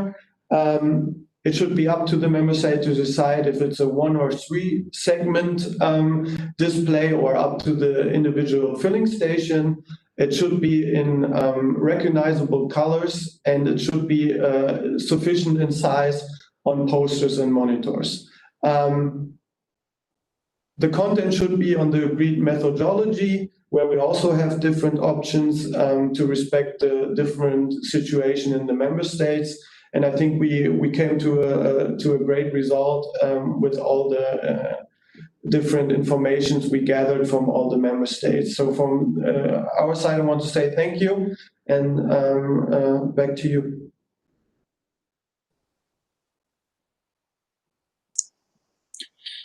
Okay, well done, Julia and Norma. Very informative presentation indeed. In fact, the results of these activities provided valuable insights for consumer preferences on the fuel price comparison, as well as the position of the related stakeholders.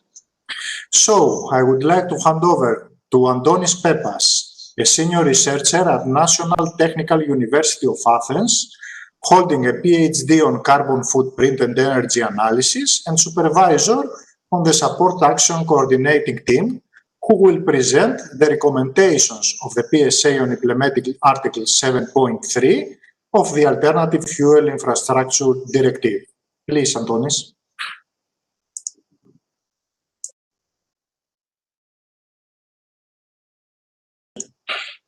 Antonis, we can't hear you. Sorry, please wait.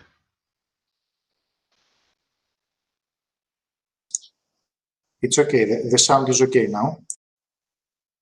Can you hear me now? Yes. The screen is also shared. Yes, but not full screen.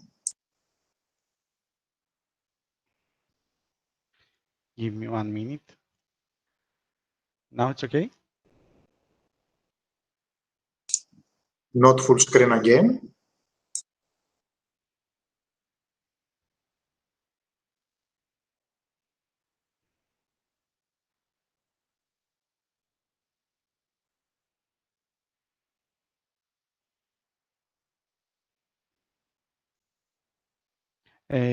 I would like to ask Harissa to take over the floor and present my presentation. I will ask to change my slides. Okay, just a minute. We are facing some technical issues.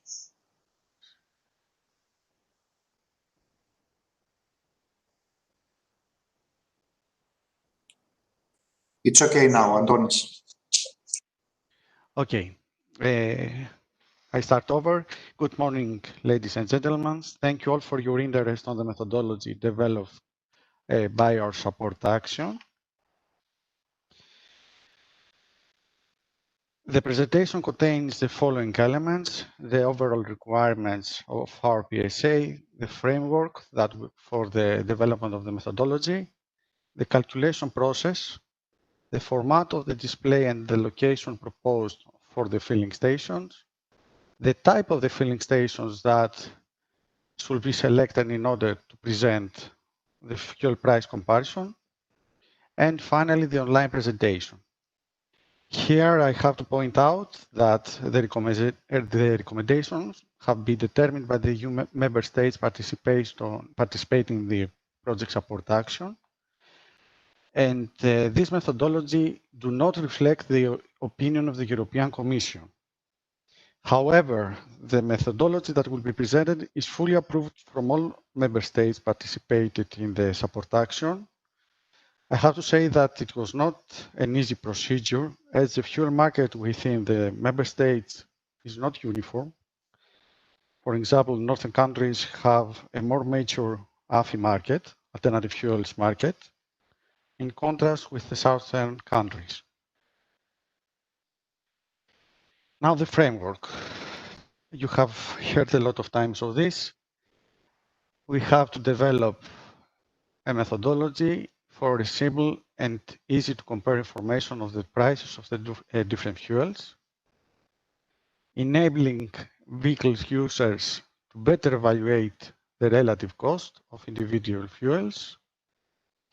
And therefore, when fuel prices are displayed at the fuel station, in particular for natural gas and hydrogen, it should be possible for them to understand the unit price comparison between the conventional fuels and the alternative fuels.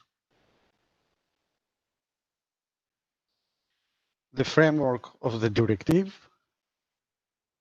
where appropriate, this is the most crucial issue. We have to present a comparison between the relevant unit prices for information purposes and not for giving the price, the payment, let's say, the exact payment price for the fuels. The display of the information shall not mislead and confuse the user. And in order to increase consumer awareness, we have to develop a consistent way across the Union and to define a common methodology for the alternative fuels unit price comparison. Some key notes before we start the analysis. In relation to the public awareness, as previous speakers analyzed in detail, almost 50% of the consumers participated on the online questionnaire declare partial or limited knowledge regarding the alternative fuels. This means that we need measures in order to raise the public awareness and to present to the consumers let's say, the earnings by introducing new cars in the market using alternative fuels. The framework of the European Commission, the article and the implementing regulatory defines that the use of such methodology should be able to compare vehicles with the same weight and similar power.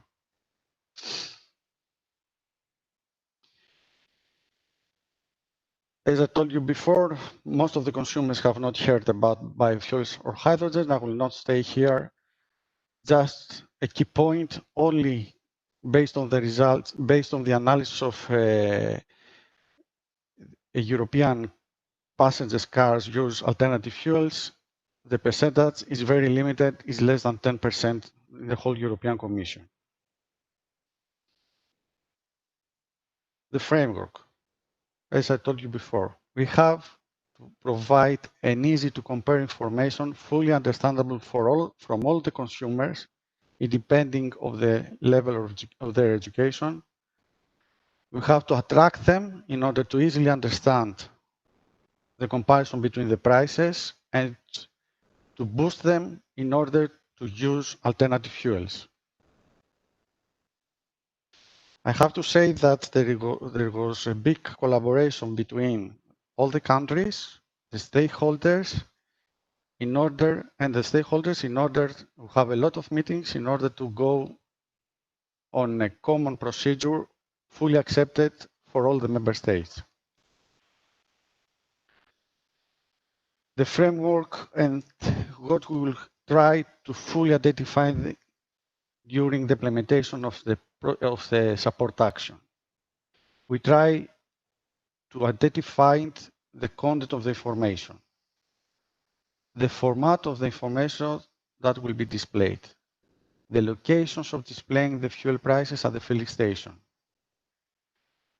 the definition of the filling stations that the fuel price should be applied in order to fulfill the Article 7.3 requirement where appropriate. And finally, the development of an online tool for the fuel price comparison will present the results with a revision of the values for every 3 months. The price will be presented in euro per 100 kilometer following the equation. We have a multiply between the vehicle consumption per 100 kilometer and the fuel's price per conventional unit. So we have two independent procedures. First of all, we have to identify which is the consumption of the vehicles that will be presented, and which will be the fuel price per conventional unit, and how we will calculate it.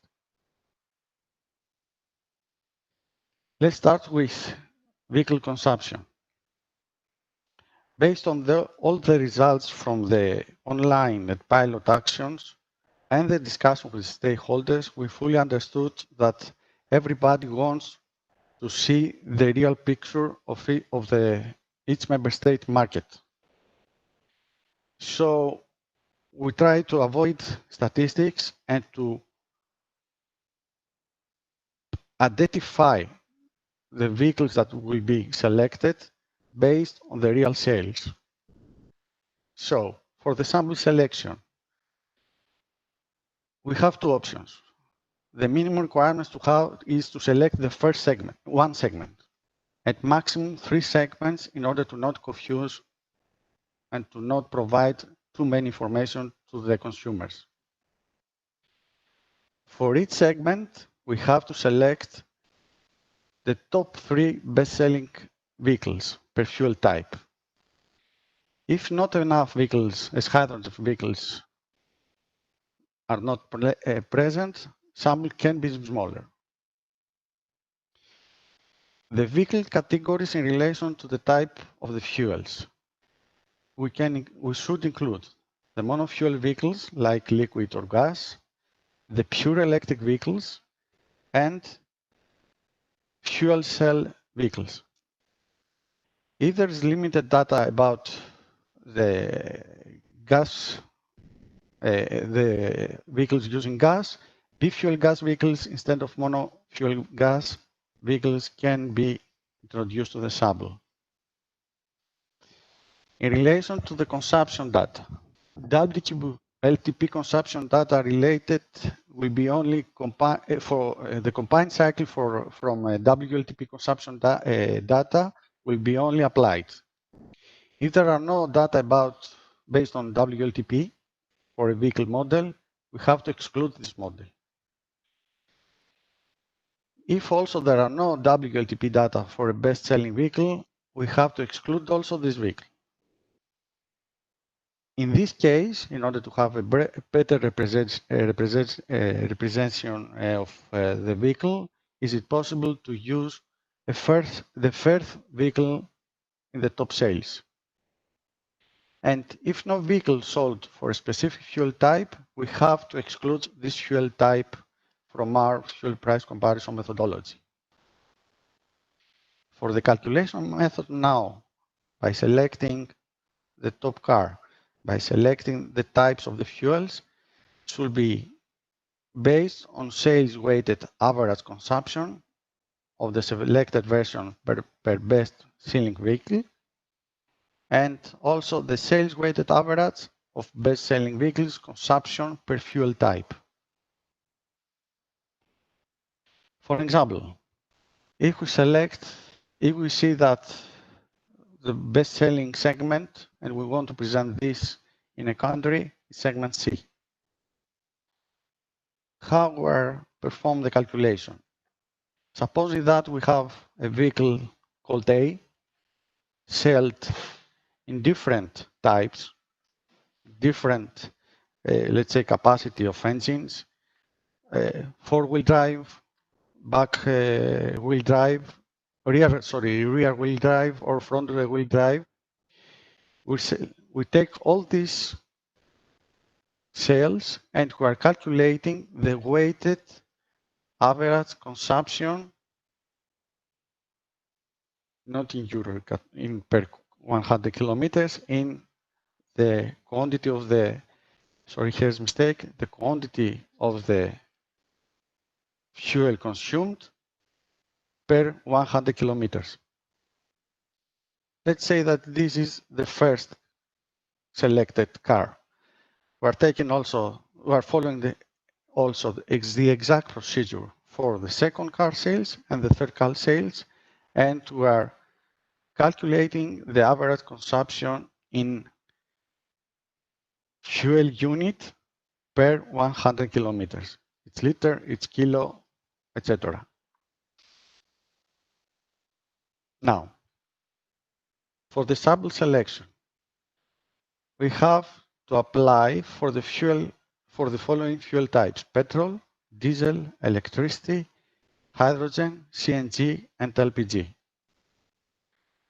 For the data collection, we have to collect the fuel prices measured in euros or national currency per conventional fuel type unit for the previous calendar quarter of the year, in order to have enough time to collect the data and to analyze it. The calculation method. We have to estimate the average prices for each fuel type. In respect with electricity, I have to say here it's one of the most complex issues. One single price based on the average price at home and public charging mix is preferred. This option was selected because most of the countries and the member states are not ready to collect the exact data needed in order to have a precise calculation of the electricity price for charging only. For the member states that cannot provide one single price, it's acceptable to display average two prices, the public charging and home charging. And in this case, if public charge is not available, the average price of the home charging only can be displayed. This is the first, let's say, it's the best, let's say, option if we have the available data. The ideal case is to have data from home charging, from public charging, for fast charging, the proportions of consumers, so we have the weighted value, and by applying the weighted average formula presented here, we can have the electricity price in euro or national currency per kilowatt hour.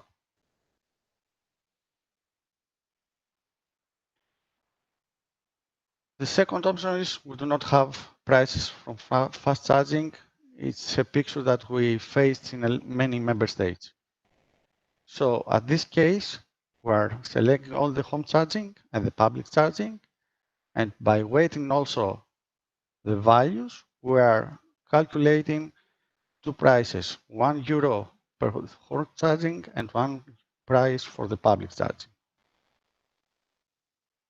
The worst scenario is to not have public charging values, fast charging values, and we can calculate, estimate, let's say, the price for home charging only.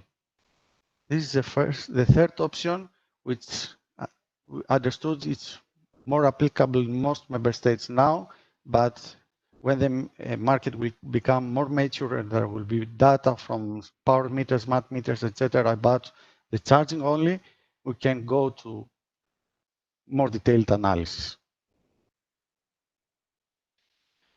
The overall methodology combined in a decision tree. At the left with the orange color, it's the selection of the segments and how we are calculating the vehicle consumption in fuel units per 100 kilometers. And in the right, in blue, there is a whole procedure for calculating the average fuel price in euro or national currency per fuel unit. Let's go to the selection of the vehicles. First of all, we have to select how many segments, 1 or 3.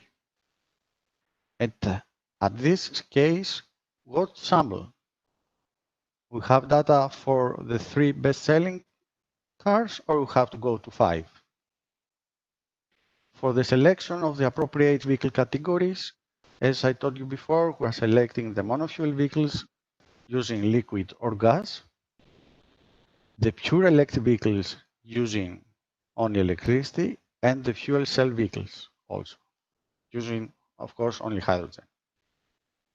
At this case, we have to analyze the market data and we have to check if there are enough data to proceed to the calculation. If yes, the fuel types, for all the fuel types, we are checking the values from WLTP from the previous calendar year, if available, for petrol, diesel, electricity, hydrogen, natural gas, and LPG. If there are not available data, we can introduce to our sample the bi-fuel gas vehicles or to use a smaller sample. After this procedure, we are calculating the sales weighted average WP LTP consumption, combined consumption. So we have the first factor for the calculation. The second factor for the calculation is the price. Here, we think that it's most easier to do it with inspection of the electricity. Fuel types, if WLTP are available, of course. Petrol, diesel, electricity, hydrogen, natural gas, and LPG. Which data we have to use? The data for the last calendar quarter.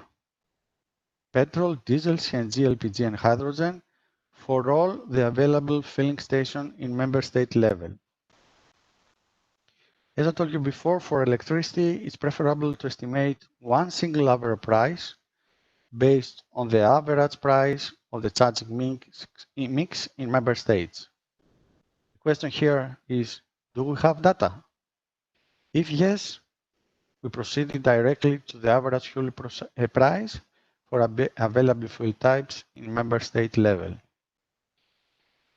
If we do not have enough data for electricity, it's acceptable to display average two prices for public charging and for home charging. If this is not the case, we have to present the minimum, the home charging prices. For the rest, alternative fuels that we do not have data, we will not display it. So through this decision tree, we can fully identify the procedure based on the available data that each member state has. This calculation and this methodology was followed in order to run the pilot actions. At the left, you can see some samples for one segment of the label that should be presented at the filling stations if we select one segment, and if we select three segments. And as our previous speaker described, this is the labels applied in the pilot actions, and we received the input from the consumers from face-to-face survey. Most of the countries presented, let's say, in signed, the type of the car in order to understand the segment, better understand the segment. Were used different types of colors in order to better, let's say, attract the consumers. And we try to present the minimum data in order to not confuse.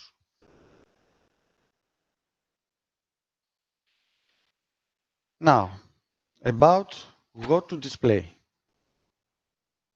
The easiest way in order to have a fast implementation of the directive is to use a table form, to have clear FPC display with intense colors and a plain font. The level of information, as I told you before, at minimum one vehicle segment. However, the member states that they wanted, they can introduce three segments. The segment selection should be follow the market sales and the coverage of different fuels. The display information is proposed to be brief and direct. Also, we can include a link to a website for further information, like a QR code. The reference period of calculations in order to have a better transparency and to not have, let's say, to not create any confusion to the consumer. The displayed segments, if possible, also with graphics and clear indication that the price are estimations and not the real price that the consumer will pay for filling his car. Some general guidelines in order to fast implement the directive.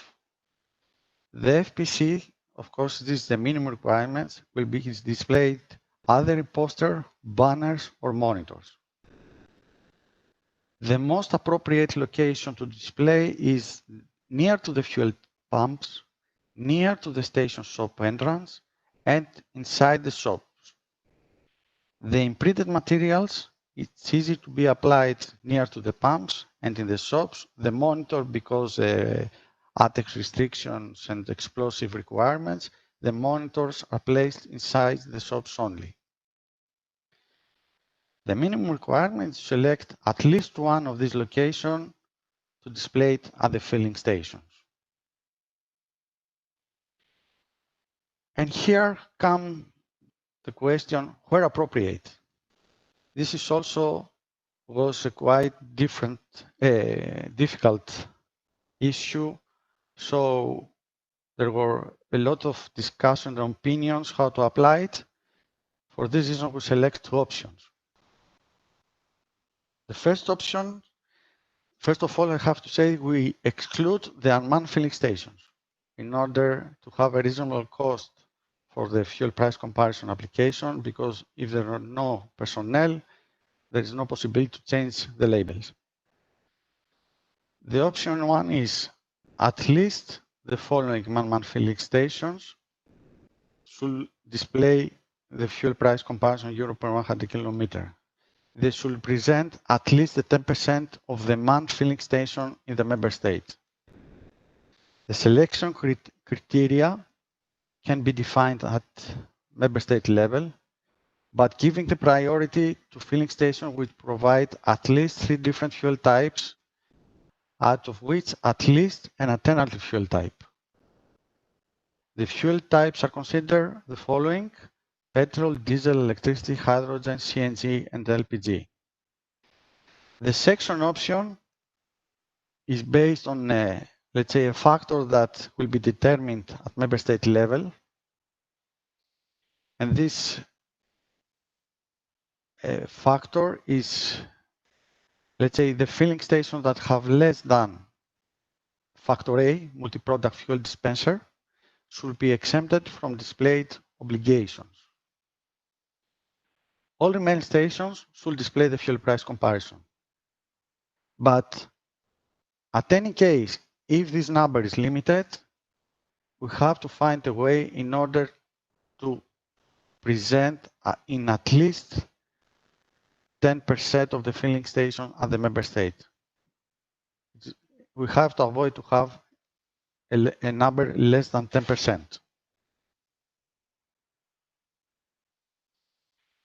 General recommendation about the line tool.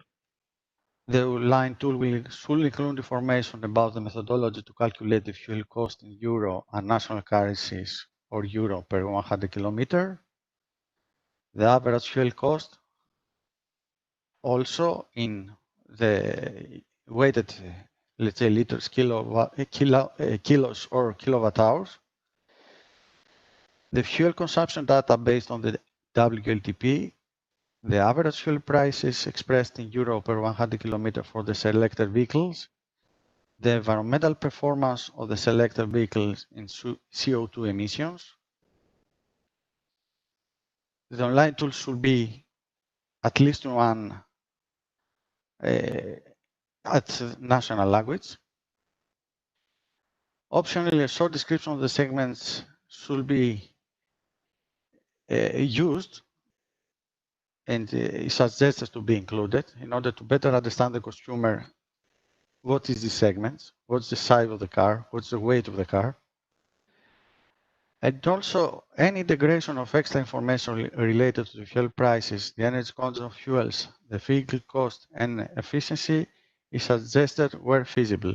We can fully understand, but for now the data are limited, but when the market will become more mature, this all information will be further enriched.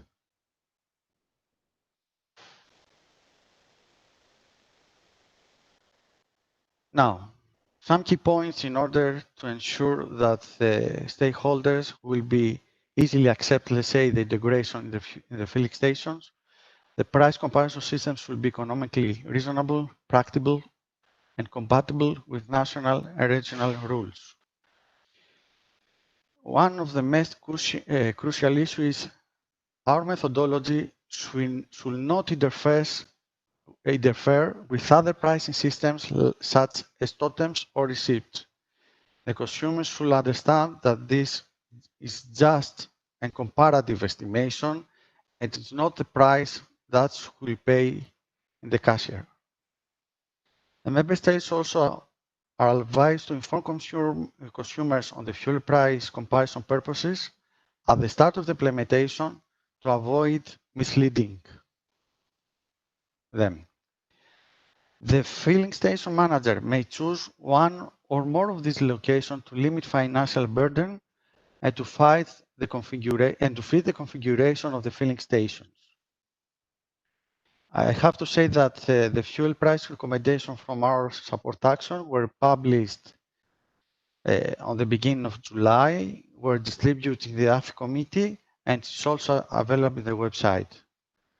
And keep in mind that the Article 7.3 of the directive should be applied on the 7th of December 2020. It's quite close. Now, by closing, our help desk, our PSA coordinator, the Hellenic Ministry of Infrastructure and Transport, we as a implementing body, you can see here the contacts, the MS representatives participate in the action, the website, and for closing, we tried to prepare, let's say, an interactive video with a duration more than 3 minutes in order to disseminate, let's say, easily to the consumer the approach of our directive. I hope that the bandwidth will be enough to play it.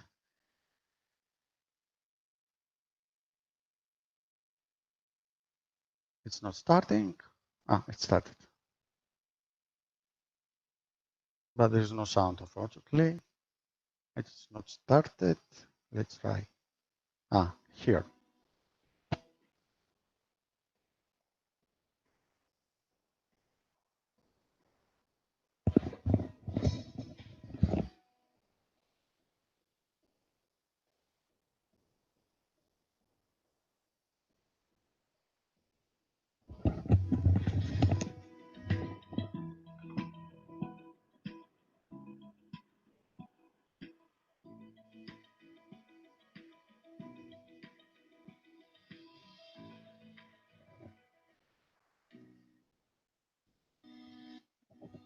We start again, we have problems.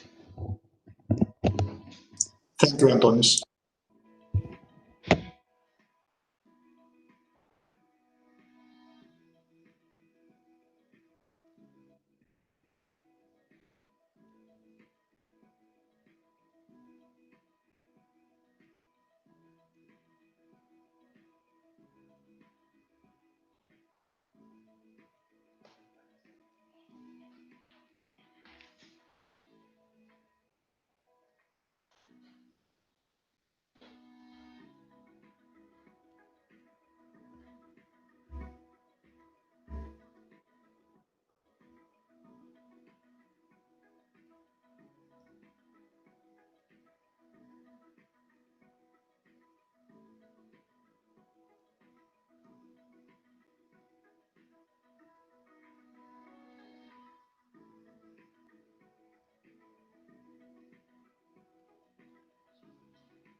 Now, thank you all.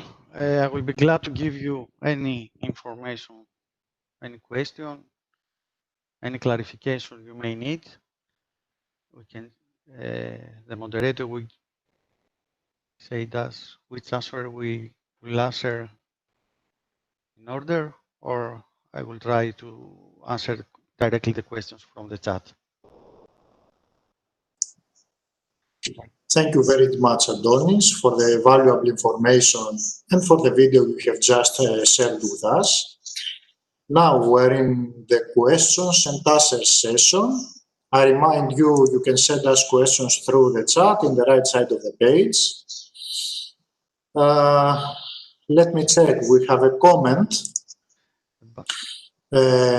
on hint for the chicken and egg problem of hydrogen in the Netherlands. In Germany, CNG is offered at thousands of stations. Vehicles able to fuel on CNG still are niche products. I totally agree. I think something similar happens to Greece also. And I don't know, do anyone wants to comment on this?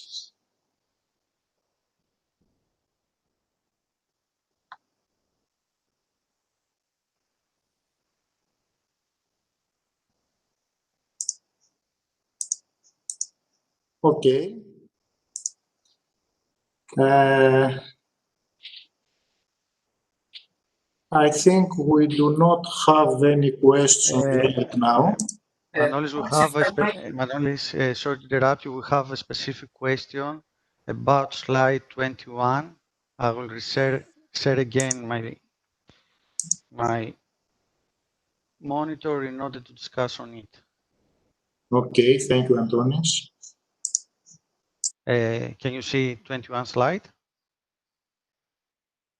I can see a question. Yes, here. we can. Okay, I can see a question from Winkler. No, sorry. Yes, from Winkler. The question is, it says that, sorry, just that it's not clear if the owner of the filling station is able to decide where to present, let's say, the fuel price comparison. It's a recommendation. After a lot of discussion of the member states and the stakeholders, because the period is quite short, we, let's say, try to have a win-win decision. And so we believe that the best option is to leave to the filling station owner to decide where to present the fuel price comparison.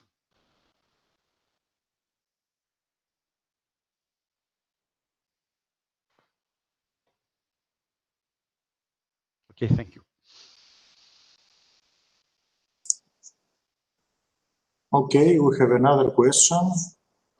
If creation of online tool is recommended or mandatory for the member states? I don't. Yes.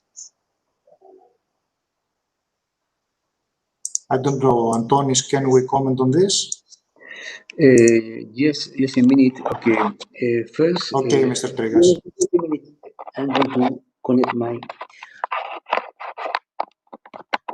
Okay. In any case, the directive obliges to display the prices in a common unit where appropriate.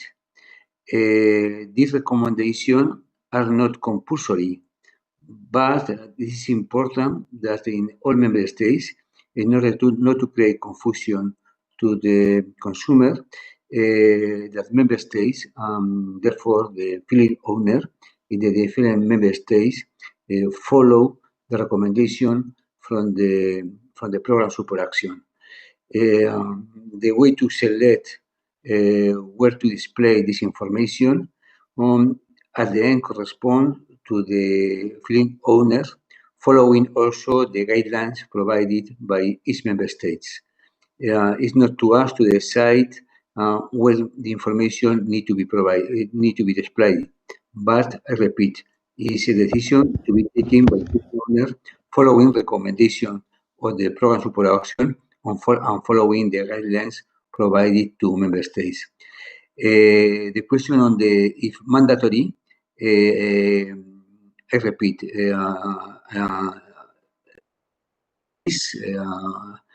should be necessary that in each member states to follow the recommendation from the program support action. But these recommendations are minimal requirements. The idea is to disseminate as much as possible this information in order to allow to the consumer to compare the prices of the different fuels in a common unit.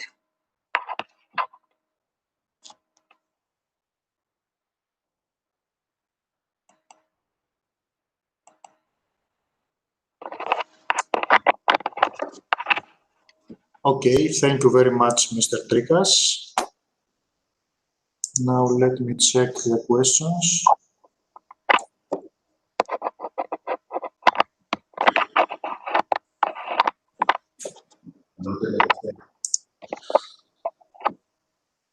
Okay, a comment from Tobias Wolny. Excellent presentation. Thank you. Thank you very much. Any information about the frequency of charging update the price display with more current market prices? I don't know who can comment on this. Based on the implementation regulatory, the minimum, let's say, revision of the prices is 3 times per year. Mr. Trikas? Yes, this is true. This is true. Prices must be updated following each quarter of the year. That means, and also prices must be the average of the prices of the different fuels in the last quarter before the display at the filling station. That means that each quarter this information should be displayed. Should be updated, sorry. Okay. Next from Athanasios Bouras. Hello to everyone. Should someone decides to display with the use of sign, will there be any funding? I don't know who can say us a few words about that. For this question. Can you hear me? Excuse me? Yes, we can. Okay, this is Elias. Okay, regarding the question of the funding of the display with a sign or with a poster, with a monitor, every member state is free to decide in national level, of course, if there would be any fund for this, but keep in mind that the cost will be very limited because we can use even a poster with A4 sheet or maybe a little bigger, but it is just a print.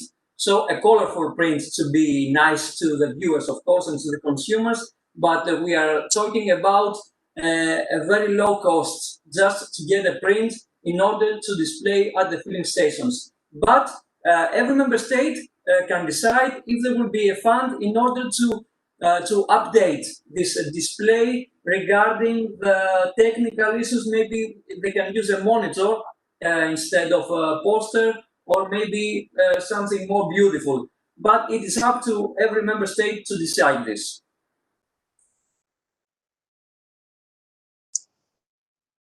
Yes, I would like to add, okay, it's not possible to use European funds in order to display this information in the filling stations.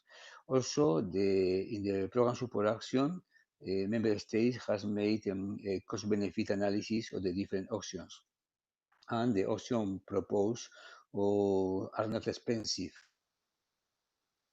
That means that does not represent an excessive cost for the filling owners. At the end, we are speaking on monitor, we are speaking on panels, but we don't speak, but if cost. How and I think is the important issue is to display this information in a way that can be well perceived by the be clear, but not in a costly way.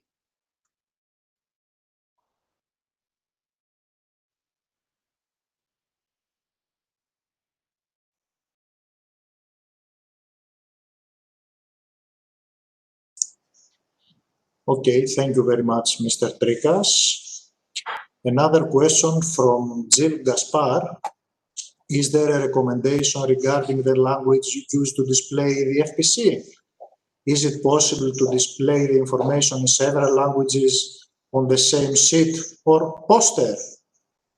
I don't know if Antonis can mention something on this. Yes, thank you. I wrote also a comment there.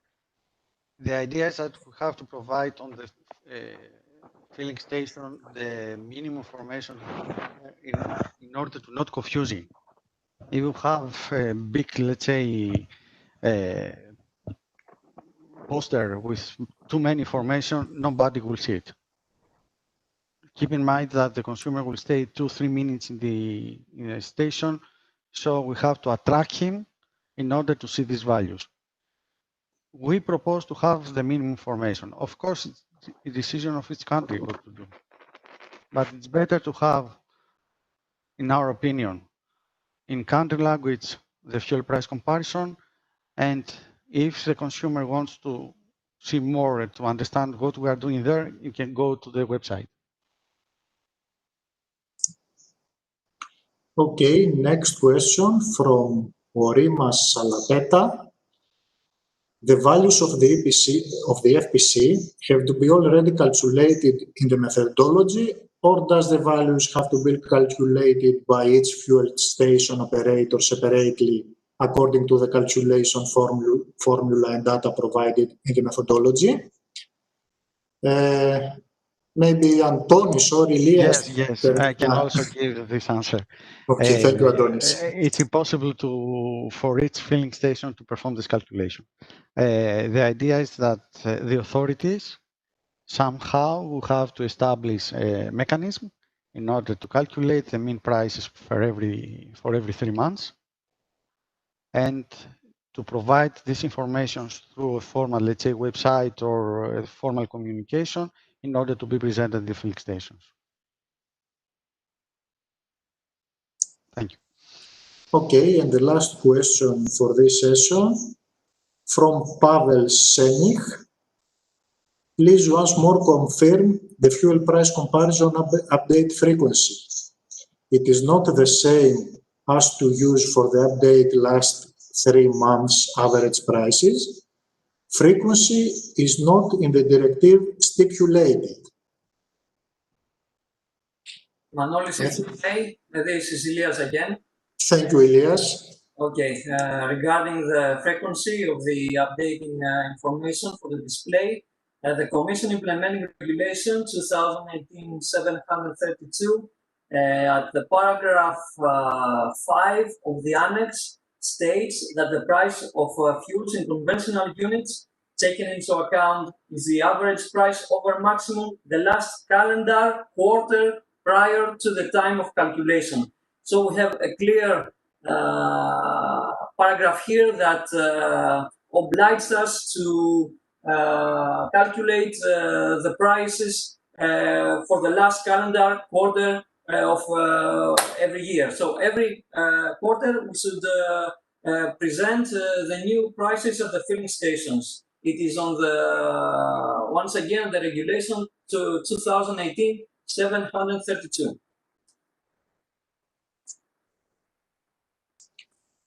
Okay, thank you very much, Elias. Now we will have another 10-minute break, so we will be back at Manolis, we 1:04. have one question. Do we have? Another one question from Sophie. Okay, let me find it, okay. Sorry, Yes. I am Antonio Tricas. Yes, please. Yes, I'm sorry because I lost the communication. No, I confirm the words of Mr. Passios in the methodology or the Commission regulation adopted in 2018 is well indicated that the price of the conventional fuels, that is one part of the formula used, must be based on the average of the prices in the last quarter. Yeah, this information should be advertised and displayed in the filling station. That means that this establishes the obligation to the filling owner to adapt information each quarter. Okay. So next question from Sophie Low CB. Yes, Thank you. about the segmentation. It's very good Yes, question. Antonis. Yes, Antonis. Yes, about the segmentation. Very good question. Unfortunately, there is no common procedure for segmentation in Europe. So because the whole approach is consumer-centric, let's say, and we have to present the exact picture of the market in each member state, the best way for us, we recommend, is to use the segmentation already provided by the car sales in the member state.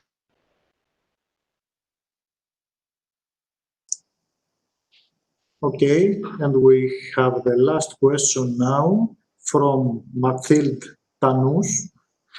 Thank you for the very good presentation. Would it be possible to have more information on the following question? I don't know, I can read it, sorry. Are there any plans to implement some parts of the price comparison to the AFID? Will there be any addition delegated acts, or should we have to wait for the AFID revision? I don't know. Mr. Tricas. Yes, if Mr. Tricas could help us. Just a minute, I'm going to read again the question. Okay, thank you very much, Mr. Tricas. We meet any plans to implement some part of the peers component to the AFI? Will there be any additional delegated act? We have to wait. Okay, my response is, for the moment, okay, it's not intention to elaborate a new delegated regulation as regard fuel price comparison. The methodology was proposed in 2018. In my opinion, the methodology is clear. Also, the program support action has provided a recommendation to member states how to implement this methodology. Okay. At the moment, there is not intention to make a revision or to elaborate a new delegated regulation on this aspect. Also, is not initially included in the revision of the Alternative Fuel Directive. I think we need to provide some time to assess which is the impact of the methodology proposed, how this methodology, how this display of information at the filling station is taken by the consumer. After one period, 1 year or maybe 2 years, maybe, in my opinion, is the right moment to review the methodology and to review is the approach followed is right or not right.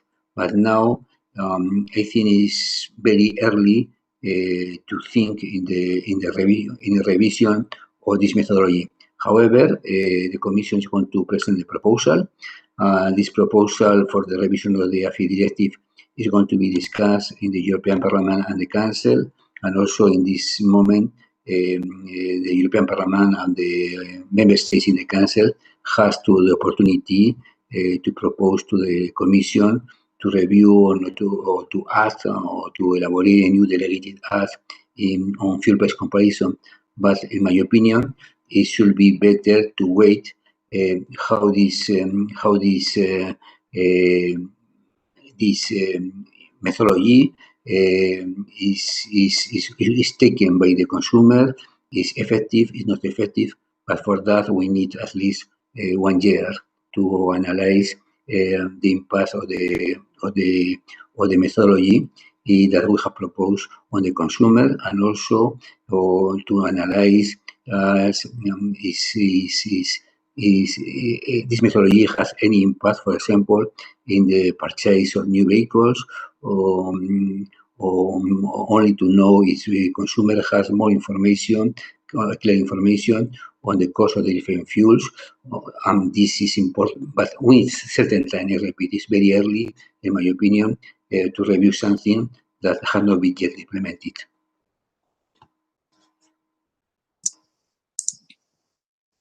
Okay, thank you very much, Mr. Trikas.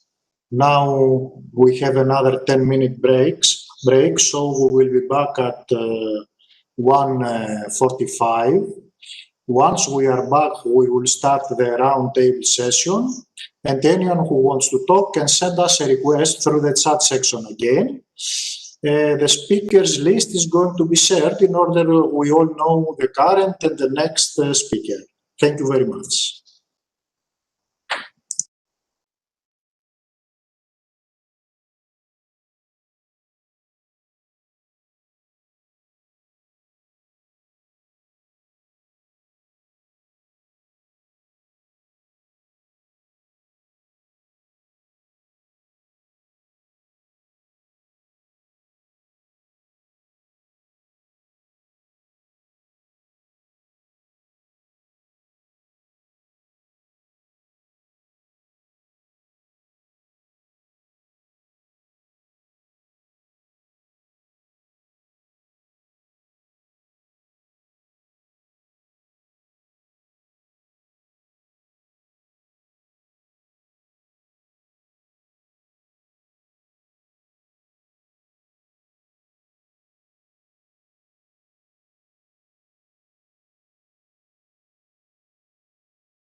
Okay, welcome back again.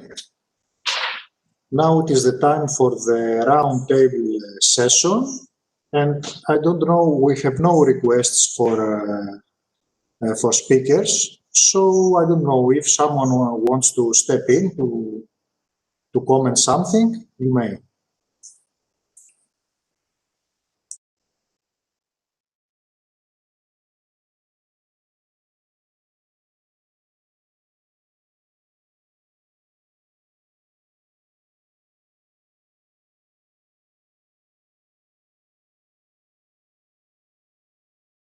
Manolis, if I may, this is Elias again, but the information that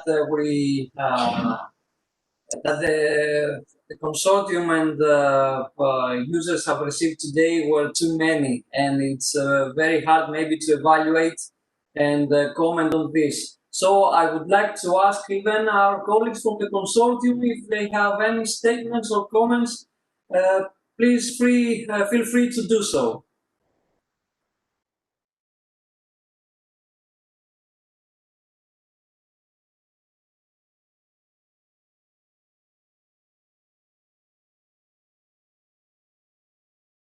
Well, this is Pauline Officier from the Netherlands. I would just like to thank you all for the organization of the final event. And I think the PowerPoints were very insightful for those, I think, who still have to start with the implementation. And I think it's also good to know that I think within our consortium, it took us quite some time to figure everything out. So I would advise all member states to start as early as possible. Thank you. Thank you very much, Pauline. Someone else? Hello. Hello, can you hear me?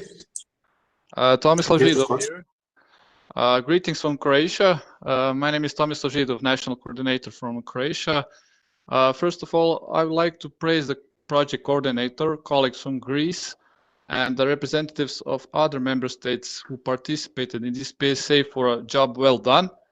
I hope that conclusions, recommendations, and guidelines resulting from the work of this project team will help in full implementation of Article 7.3 of the Directive in all EU member states.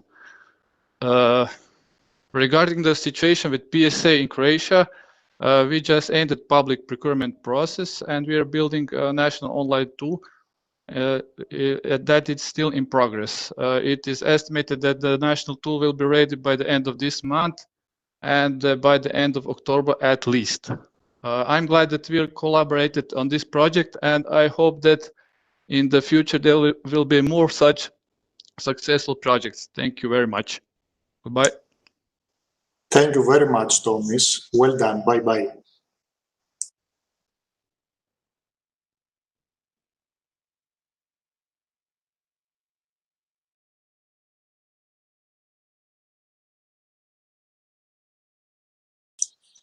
Okay, so I think we have finished here. It was a great experience for me. I hope the same for you. I want to thank you all for your participation, your effort, your concerns, your influence, your interesting questions, and your remarkable ideas. Please, Mr. Passios, step in to close the meeting. Thank you. Thank you, Mr. Kondilakis, once again. More than, how much is it now? 1.5 years, yes. 1.5 years, more or less, has passed since this program started. And as it comes to an end and making a stack of the past days, I think that I'm very glad and grateful to be involved in this program. So I want to really thank Mr. Antonio Trikas and the European Commission for their trust and help to our consortium.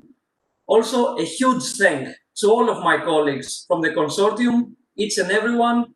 It was a pity that we did not have the opportunity to meet all together again. All our colleagues have a deep knowledge on European and environmental issues and are really interested in the promotion of the alternative fuels and the related policies. So I am pretty sure that we will meet and work together again. Anyway, I hope you are happy with that. Also, I would like to thank my colleagues and friends from the NTUA and my ministry, and many thanks to all of you who attended this workshop until now and showed that you are interested in the comparison of the fuel prices and the methodology we have developed. We remind you that all that we discussed here today will apply on 7th of December 2020. So this is the end of the program, but it is also the beginning of the implementation, the beginning of new things and changes.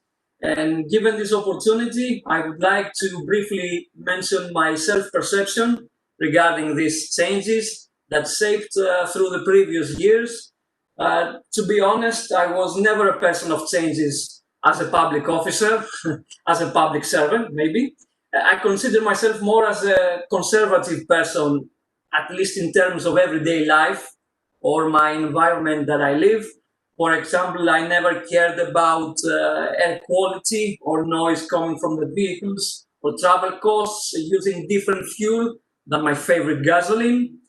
But as things change, just like the climate does, I can see that some things really matter. And these are the things that not just help me save money by comparing the fuel prices and deciding the most economical solution, but they also are giving me a chance to live better and also giving a chance to our environment and to our cities to sustainably grow. By comparing and selecting best solutions, we have to fight not just for a cleaner environment, but also for a better quality of life. I believe that we owe this to ourselves and to our families. Thank you all.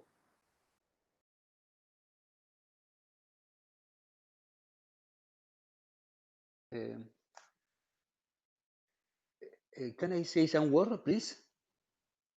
Of course you can. Okay, thank you very much. Okay, first of all, I would like to thanks to Mr. Pasios,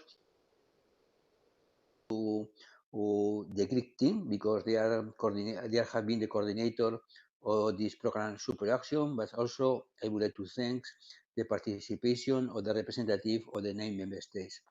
I would like to say that the implementation of Article 7.3 has not been. This article is not coming from the proposal of the directive from the Commission. It was proposed by the Council and the Parliament in the interinstitutional dialogue. And then we need to think how to implement this article.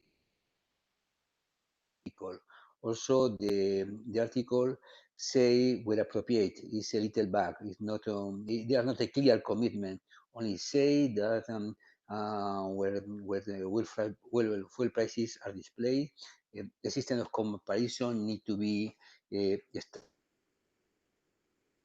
appropriated. For that, first we make two studies. One was done by DINA, by the German Energy Agency, and the second one for the Federación Internacional de Automóvil. Studies, the different we propose different options to how to calculate the prices in a common unit. Consider different options to consider only the energy content, the equivalent liter of diesel, but also the other option or to come the future importance of the electromobility in Europe. We need to consider also the advantages of the electric engines. This is the reason why at the end the formula in which is considered also the energy efficiency. Other issue or area of other elements, when the Commission implementing regulation was adopted in 2018, was important, okay, to indicate or to the work or where appropriate. For that, we propose this program Super Action, thanks to Greece again, to take the role of coordinator. The idea or the proposal is, as I repeat, to provide common implement this methodology in a harmonized way in Europe. Also, we consider that the proposal to be done should be not very expensive for filling owner. We don't want to put. I consider that the recommendation done are equilibrated, in certain way not very ambitious. Only 10% is not a major amount. For that also we propose that state to display this information in a more extensive way. Other important issue is to follow the recommendation from the PCA in order to display a website where the consumer can verify the prices of vehicles. That should be important for them at the moment to purchase new vehicles. This is and also this is not very expensive. At least we propose that this information must be updated each 3 months, because in order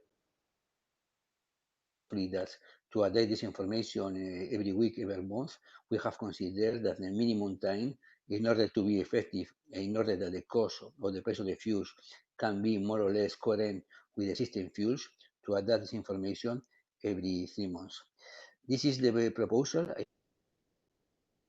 Valuable, I think need to be followed by most member states.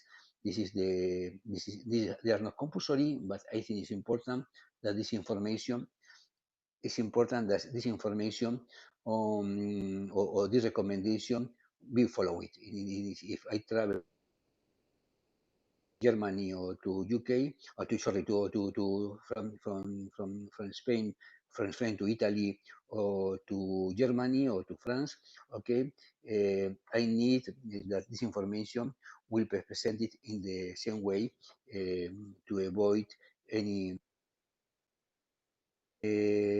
Also, the question from Mr. Nuss regarding a possible revision of this regulation, in my opinion, is very early, but now is at the time of the revision of the Alternative Fuel Directive. The Commission is going to be and the Parliament implement or can add new elements that can be considered in the final test or the revision of the directive. But I think this implementation to provide more knowledge to the consumer on alternative fuels. Also, it's important to say that alternative fuels are not only more performance in terms of CO2 reduction, but also the cost of is cheaper or could be cheaper than conventional fuel.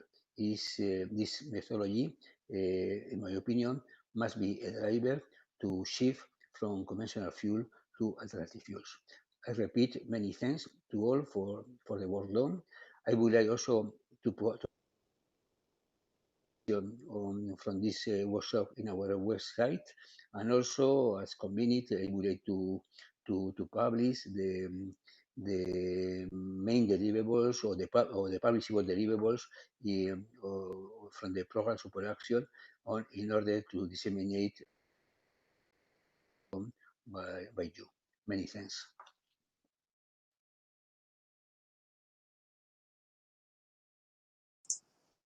Thank you very much, Mr. Trikas.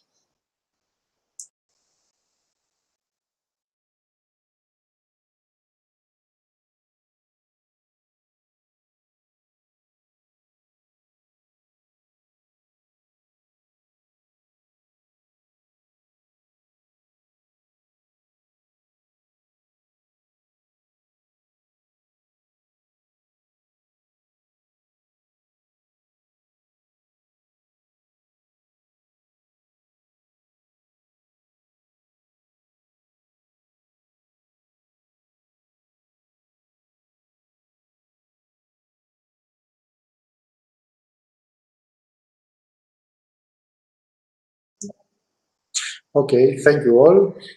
Bye-bye.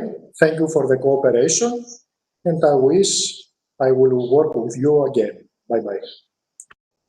Bye all. Bye.